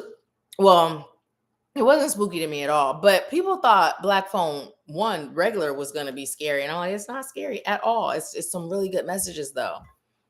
But it's really good. It's good. There was a couple of messages in there. So, But have you guys seen any good movies lately? That's why that came up, because I was asking about the movies. So we also saw Sarah's Oil. We just saw Running Man. And now we're gonna see Now You See Me Too. I do, but this isn't scary though. Like it's not scary. Well, I guess I can't say it because I don't know what what's scary to you, but it's not scary to me. I don't really feel like it's scary because yeah, he wears that mask, and that's what made people think one was scary. But yeah, and I told you like I've seen too much, so where I used to watch all scary movies, I don't like the haunting type anymore. I don't watch those. Yeah, that one is next on the list. So when we went to which one did we see first? We ended up seeing Sarah's Oil first, and I felt like that was none but spirit because there was some messages that came in for my mom, and there were some things that came up when we went to Louisiana. We have family land out there, and I just had some feelings on one part of the land, and there was these machines and stuff, and I was just like, and it's just some shady business going on. And I mentioned it, but I didn't really stress the fullness of what I was feeling. And so when we were watching that, the message came up again, you know, um, for the shadiness to be looked into. Um, but yeah, so there's that. So that was nothing but spirit because we were gonna go see Running Man first. We were gonna go see that first because we had went and got waxed and got our nails and stuff done. And Wanda Faye, Mama thought it was regular standard, but it was one of the ones where you got to pay extra on top of your pass. And I'm cool. I don't like them extra movies enough to pay extra. I'm gonna go with my pass. So I was like, this was nothing but spirit. But then we saw Running Man, really good. And so next it'll be Now You See Me Too. Because I really liked one. Now, wait, is it three? Now You See Me three? Oh, I didn't even realize it was three. Well, I've seen, however, Now You See Me as it was before. I've seen them. I haven't seen the latest installment. Yeah. Oh, and Scream's got a new one coming out that looked pretty good. For a while, I wasn't into. Excuse me. Why am I burping so much? For a while, I wasn't into like the whole Scream saga, but I actually like it. I've caught up on some of the past ones, and this one looked like it's gonna be real good. So yeah.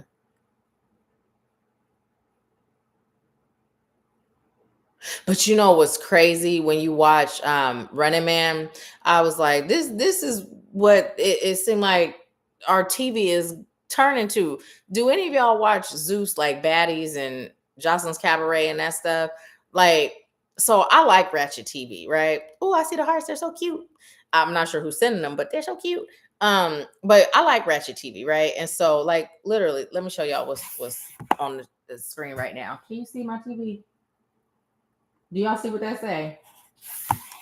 Yeah, it's on pause because I was watching that. I had paused from recording content and I started watching that. And but when I'm just watching it, it's like, oh, this is entertaining. But then when I really pause and I think like this is not scripted TV. This is reality TV. And I understand that some reality TV shows are scripted, but my point is these aren't actors pretending to fight. These are people that are really beating the brakes off each other for money. And so when I let myself really think about that, I'm like, that's kind of sad. But when you see Running Man, I'm like, this is what it feel like TV is going into. It was crazy, but it was good. It was really good. Yeah, it was really good. Why am I hearing how much wood would a woodchuck chuck if a woodchuck could chuck wood? A would chuck as much wood as a woodchuck could chuck if a woodchuck could chuck wood. We haven't had that come in a long time. Okay. So the message is what would you do if you absolutely knew without doubt you could not fail? Right. And I'm using air quotes because there's no failure, but sometimes the brain still processes things as failure. But what would you do? Like if you absolutely knew, like if I start this today, by golly, no matter how much time it take, and it ain't gonna take forever, I'm gonna get this done. What would you do? What would you do? How much is the fear of failure, the fear of failing holding you back? And for some, it's coming up, how much is the fear of wasting your time, which is just another form of failure, right? If you didn't have that, what would you do? What would you do? And now it's coming, how much is the fear? Because it's not about resistance or refusal, it's a fear. How much is the fear of stepping outside of your comfort zone holding you back? How much is your fear of completely surrendering, completely turning it over, holding you back? Those are things that came up just now. Let's see. Anitra said, yeah, I put some of my ratchet shows on pause. The real fighting had me sad, right? When I actually think about it. And y'all, okay, so I'm so happy to see Blueface sober, right? So happy to see that. But, I've always been rooting for Krishan, and I just feel really sad for her because she is spiraling, and even the people that she looked to for spiritual guidance, I just feel like they're taking advantage of her and they're not really guiding her. You know what I mean? Like they're not really guiding her, and it just feels like she doesn't have anyone around her that can really love her. That's really what it is. It's just a lack of love, and her pain and her trauma is just tremendous.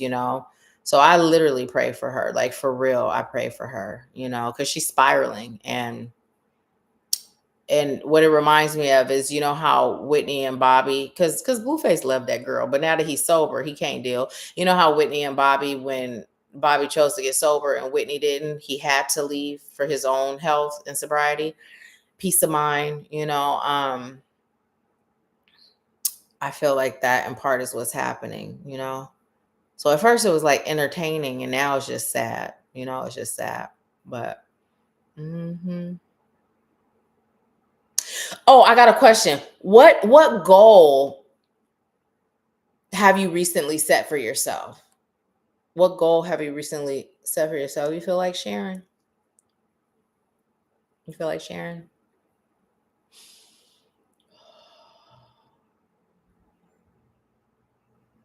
And how are you feeling about it? The goal, like the path there.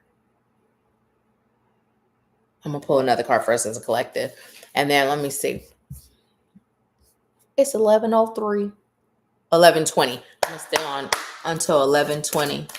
The bag to work out 6 times before we meet again. That's a good one. That's a good one. You know what? I did tell my mom, I said, I would like to see if I can be one of those people to where, not where I'm a fanatic at working out, but where I just get back in the love of it. But the goal that I set was by summer, having all the tone and, and the, just getting all that. Well, I got to make the movements, get all that how I choose it to be. Ah, that's a good one. Wait, is he being funny or is he being for real? He's being for real. Because wait, when I say is he being funny, he's being for real. Okay, that is a good one though. That's a good one. So okay, speaking of meds, so there's, let me stop shuffling for a minute, so that I'm only in the energy of that. So there's this show, what was it called? Brilliant Minds, right? So my mom and my love, they watch that. And I like the shows they watch, but they watch all kind of shows that I don't watch unless me and him are together watching it. And Brilliant Minds was one of them. And so some of y'all in the Soul family know what had been going on with me, where I was having like the numbness, I was speaking the gibberish, I was having the headaches, that whole thing. Well, my neurologist said it was migraines, right? Like, and y'all know this has been going on for years, where I would have them spells and we were attempting to figure it out. So at one point they thought it was stroke, thought it was seizure, but ultimately he's like migraines. I'm like, I used to have migraines, but they were the kind where it hurts just to lay my head on the pillow. So I'm just like okay, migraines. And so on this show, I believe it was either this week or last week, but I just watched it the other day because it was still on DVR. And anyways, the co-pilot, mom was like, watch it because that reminds me of you. She was having all those things except she had the inverted vision. And I was seeing like spots too, but I didn't have inverted vision. I'm grateful. And it's literally migraines with auras. So the ER diagnosed it right, but they found medication that they put her on. And y'all know how I am when it comes to medication. I told you guys, like literally what has been helping, and this is the simplest thing, and I'm not telling you to take it but it's BC powder. Because I was just one day, I was having a horrible headache because I was having them every day for over a month, like waking up with them, going to sleep, like all day, right? And so it just hit like my grandfather used to take BC, my Aunt Mary used to take BC, and Popo would take it with an RC Cola, and then Mary would take it with a Coke. And so I got me some BC. And when I feel it coming on, I'll take my BC. And then also, this is probably why I was burping. That's why I looked over there because my glass was over there. But I started getting Diet Coke with caffeine, you know? So yeah, that's been working. This might sound weird, but I'd rather deal with it than take their medication. I know that may sound crazy, especially maybe it sounds crazy to me because of how much pain I would be in when it wasn't an aura and it was actually the painful migraine. But yeah, I'm not looking for the right medication. I'm just looking to cure it, for it to be gone. And when I tell you I've been doing good, like them headaches, taking that BC, I still get them nowhere near like it was. And like I said, I take one of them BCs and so I'm grateful for that. But yeah, I'm just not, I'm with Derek. I'm not choosing no right medication. Like, no, thank you. No, thank you. I'm good. Mm, that's good.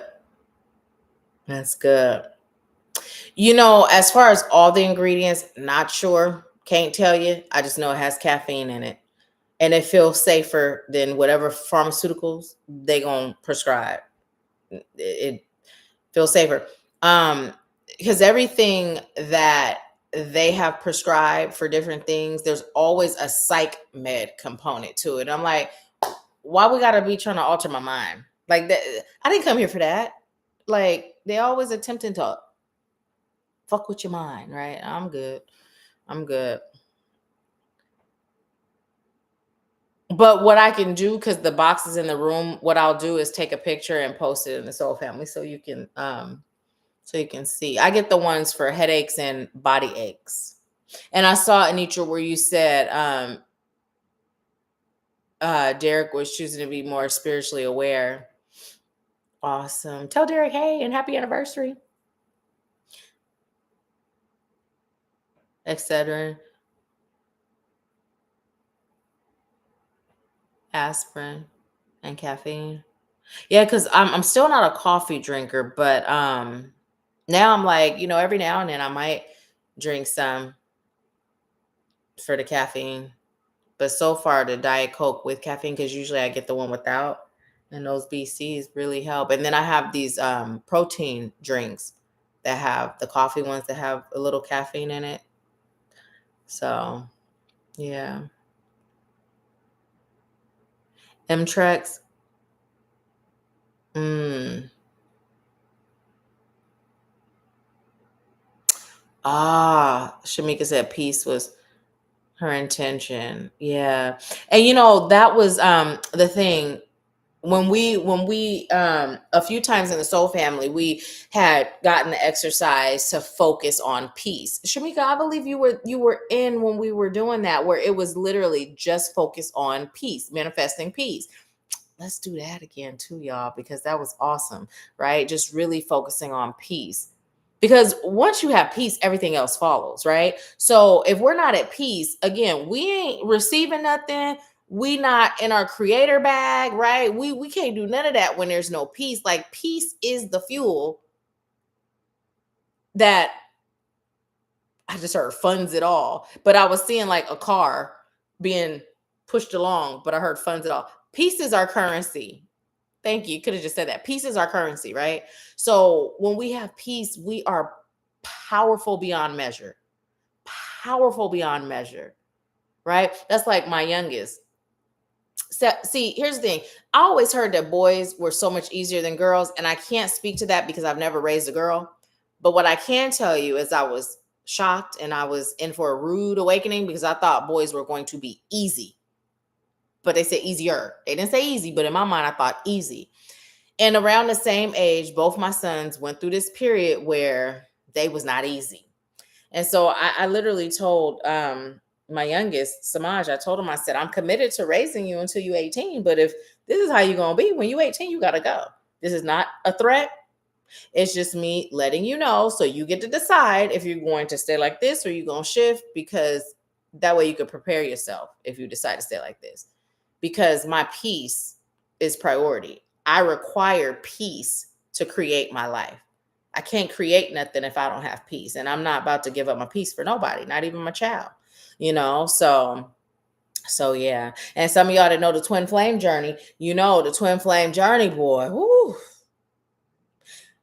Whoo, that's all I'm gonna say, right? So there was a period where me and my love, we was in that friends with benefits stage, and we wasn't on the same page, because when I came back into it, I picked up where we left off, and he had to relearn everything and relove again, you know, remember the connection, and we just were not on the same page. And it wasn't anything like horrible. It was just not being on the same page with someone where you are light years ahead in the connection and they're not. That's painful, right? And for me, it started disrupting my peace, and I was just like,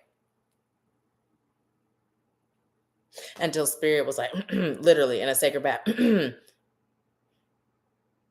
this girl was talking about how she was, you know, denying that she still loved this person, and then spirit literally I heard and I was like, okay, fine, I still love him, and I let it go. But then spirit didn't let it go. And then, you know, and that's how it happened. I'm grateful. I'm so grateful. But yeah, it's like, I ain't sacrificing my peace for nobody. Nobody, not even me. Because sometimes snake in the grass, biggest one, be our own thoughts. So yeah, peace is the currency. Anisha said, I drink coffee if I have a tension headache. Yeah, I'm finding that caffeine, it does wonders. I'd be like, I used to drink white coffee though when I used to work at Ashley, and I used to commute 3 hours a day and work all them damn hours. I used to drink white coffee because it's super strong. I was just about to say, one of the reasons why I don't drink coffee like that is because I'm not choosing to stain my teeth. I'm not. That's one of the reasons. But the other reason was I just, you know, didn't choose to be one of them people that can't function without coffee. You know, now I will say this, because this is coffee too, but they don't have to put the coffee in it. Every now and then I would get me one of them sugary drinks that's just you high on sugar and it ain't really much caffeine. They could take the caffeine out, but even that's not a regular thing because it's way too many calories. And I haven't had one since I think my birthday, because you know they give you free ones. You said drink it through a straw, the caffeine. Yeah, but it still get on your teeth. It still be in your mouth. It don't go straight down my throat from the straw. How you drinking it? Wait, let me see something. I guess it is in the back. Let me see.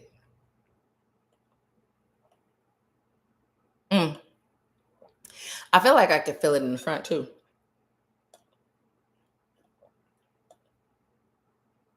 I think it's the back. Some of it's getting on the front though, but it does feel like it's more at the back of my teeth where I've been. But sometimes you do this. I could be tripping. It could just be the back. Now the BC I do put all the way in the back of my throat and then drink something because it's kind of bitter. So am I the only one that didn't realize when you drink through a straw, the liquid goes in the back of your teeth? Because I feel like it's the cool. I feel like it's the cool feeling that's making it feel like it's in. Am I tripping, y'all? I can't tell. Anybody else got a straw nearby? Now, look, this is the mystery to solve. It has to be touching the front because I feel it on my lips. Who keeps texting me? Somebody keeps texting me. Am I tripping? Or does it just go in the back?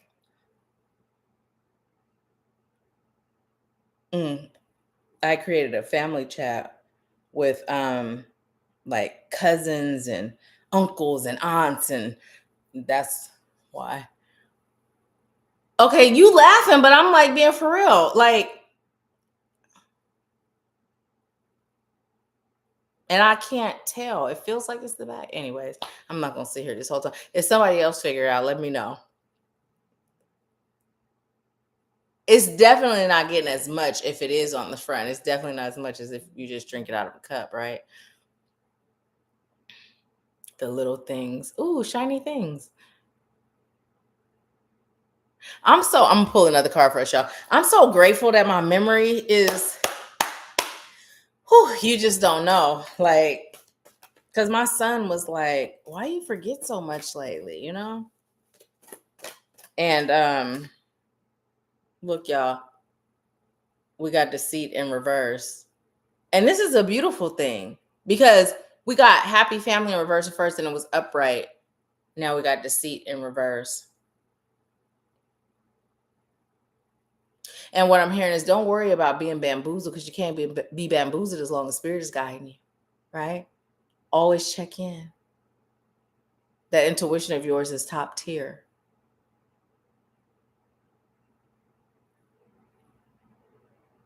Now it's time to stop thinking about what could go wrong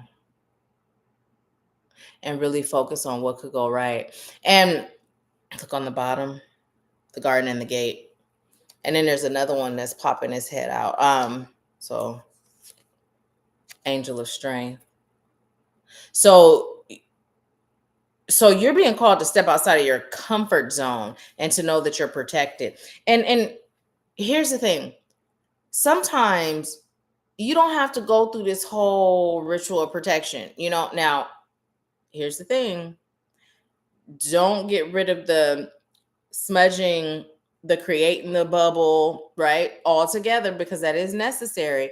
However, speaking it, if you don't have time or you don't choose to make time to do the whole thing, speak it, right? Every day. Don't go a day without speaking it, right? Call on that protection. Call on that protection that's available to you.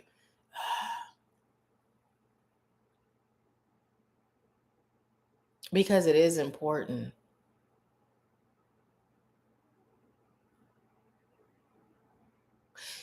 And I'm hearing keep a watchful eye on those red flags.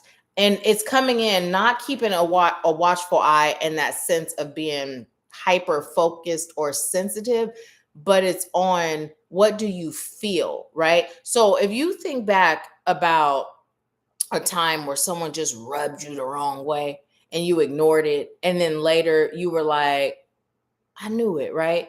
What were you feeling? What were you feeling in those moments?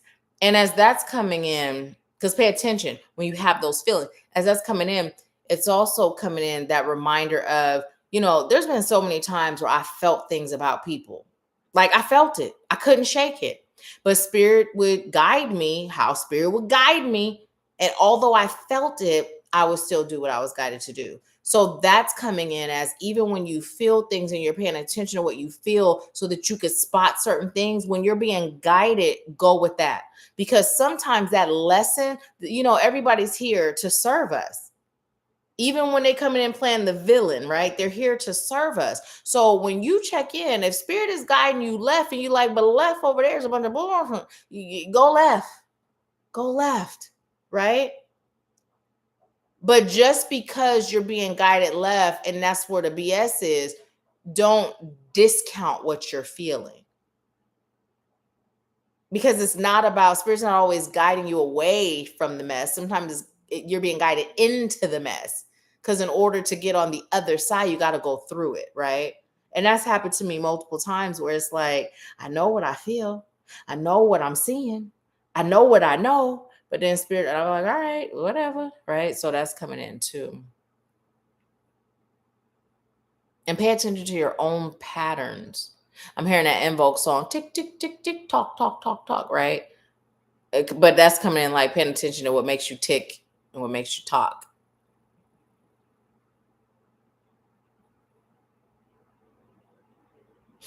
This is super random. But the question is, how are you feeling about your purpose? How are you feeling about your calling? It's random, but it's not. I feel like for some of you, I'm not calling nobody out. I hear your name loud and clear. You know who you are. I'm not being called to call you out. Sometimes it's like, say it, but that's not what I'm receiving. This is just something for you to connect with. And then for some of you, you've had your purpose, you've had your calling, but you have outgrown what that was. That was for that time, right? Sometimes it's just a warm up. You know how you got to start them cars and warm them up, the ones that used to have to do that before you start driving. Sometimes you require that just to get yourself prepared to where you are now, right? And it was never going to come into form in the way you thought when you received it. But for some, your energy has shifted so much that your calling has too. And so just do that self inventory and evaluate where you are energetically. Bring your divine spirit team to the table, have that chat, have that talk. But now you're in a season of taking action. So when you get what you get, start moving on your calling, your purpose, because it's time. The world is changing in a lot of ways. And this is that time where souls are requiring us to stand up so that they can wake up and they can stand up too. And if we still lollygagging, acting like we don't know our power, our purpose, or our calling, that upper hand that we have, nothing stronger than light. If we decide to hide in the shadows, now we just increase the shadow as opposed to contributing to the light. So, yep. And look, I was shuffling and it almost just felt like I didn't realize I was shuffling because I was going to be told to look at the bottom, but this is the card that we have. So through it all, and 19 is 10, ending of cycles, new beginnings. But anyways, through it all, make sure that you're doing this. And for some, it's actually a physical rest, like sleep, enough sleep. And for others, it's a resting of your mind through meditation more often, right? Because we also not going to call out folks that ain't doing that. No judgment, but what serves your highest good, right? And it helps with the clarity. So, yeah. And now I'm hearing free your mind, but free is being replaced with rest your mind and the rest will follow. And colorblind is referring to being blind to the chaos. Blind to the chaos in the sense of how it affects you and your reality, not necessarily blind to it where it's like you're not aware that there is chaos, but you could be in the world, but not of it. The choice is yours. And now I'm hearing that whose world is this? When we talk about the choice being yours, whose world is this? The world is yours.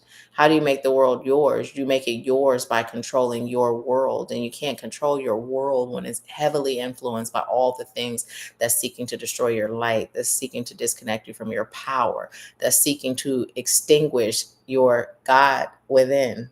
So, one more card I'm being told at the top. Appreciation. It's going back to that appreciation, that question, when was the last time you've said to yourself, I love you, I'm proud of you, I appreciate you. And you see the flower? Treat yourself. Treat yourself. Flowers don't have to be flowers. They can be things that feel like flowers. I got some beautiful flowers I'm going to show you. They're so pretty. They're so pretty. I always know when I'm getting them, though. I always know. I'll be like, oh, he's going to bring me flowers today. I still be grateful though, but I always know you can't never surprise me. I like to turn that off. I'm gonna find out how to do that where I don't know, so I'm really surprised. But yeah. Anything else before we go? Y'all got anything before we go? No, it doesn't. In a straw? Let me see. Where's my tongue? My tongue is kind of in the back. I really think maybe it's not touching the inside of my teeth. Am I the only one that did not realize when you drink through a straw, it doesn't touch the front of your teeth? So you be drinking hot coffee with a straw. That's what you be doing.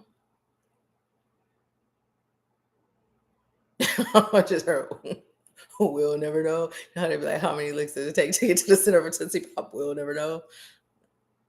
For real? Now, I do drink tea, and I guess that's no better, right? I mean, it's a little lighter than coffee, but still. Well, y'all, I don't have nothing else coming up. Y'all got something coming up before we wrap up? And did anybody else send anything for reading? Let me know before I go, because I be missing messages sometimes.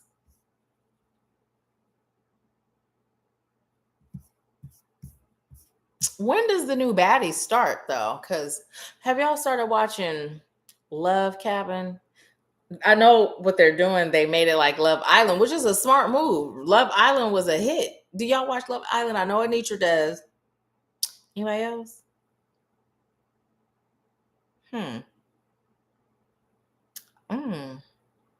I just may have to give me a little straw that I could cut and fit it right in my little teacup and start doing that.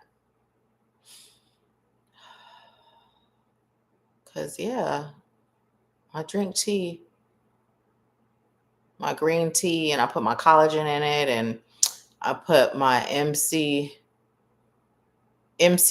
oil and my is it my MCM? Is that the letters on the powder? And my apple cider vinegar, my lemon. Yeah. Well, they made it like Love Island, but it's called Love Cabin. And because it's on Zeus, it's like it's not as wholesome. Let's just say that. But and you guys know Tia Kemp, Rick Ross's son's mom. She's the narrator. Ray J's the host. So you know Ray J a hot mess. So yep. Well, I appreciate y'all for being on. Thank you for joining me. We'll have to do this more often. And if we don't do it again before Empower Hour, then I'll see you on Empower Hour. And when I come back from my off days, I'm gonna pull individual cards for everybody in the Soul family. I was feeling that for the past few days and I hadn't done it. So when I come back from my off days, I'm definitely gonna do that. Oh, thank you, Anitra. I'm so glad that you're here. Shamika said, I have cut cords, moved an hour away, so quiet you can hear your thoughts. I'm doing my homework, went back for substance abuse counseling. I'm so proud of you and so happy for you. That is so good. So good. I love you too, Stephanie.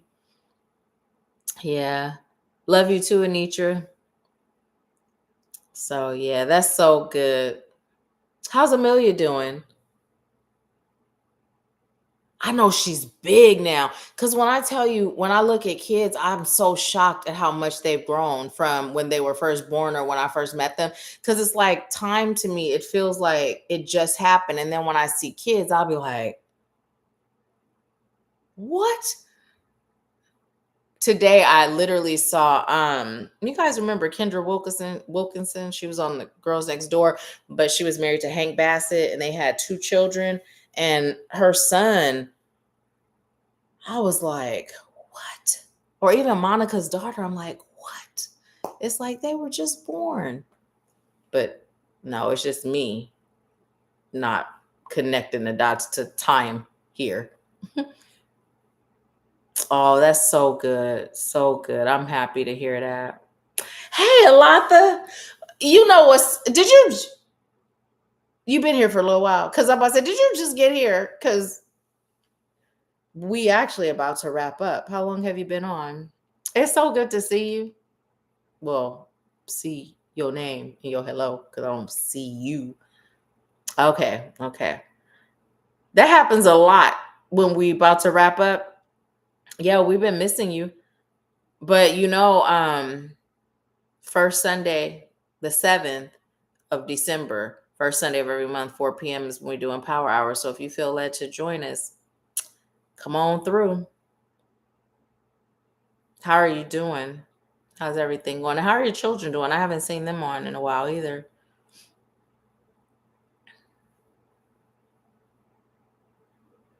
Oh, thank you. Peace and love to you too, Shamika.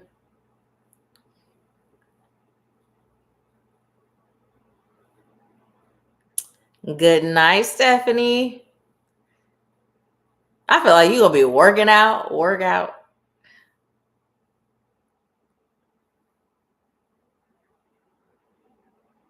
I'm sitting here waiting for a response to the question. I know some of y'all are going to be heading out.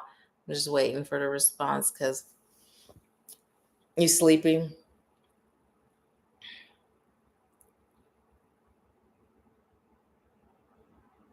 I made Chinese takeout, but I made it in. It was so good. So good. Good night, Z. It was good seeing you and connecting.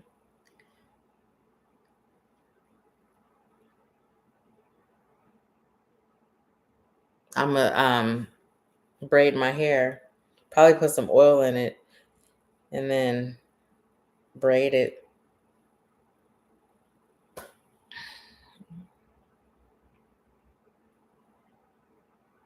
Well, y'all, I was waiting to see if it was a response coming in, but I'm about to go too. I love you guys, and I will see you Sunday, December 7th.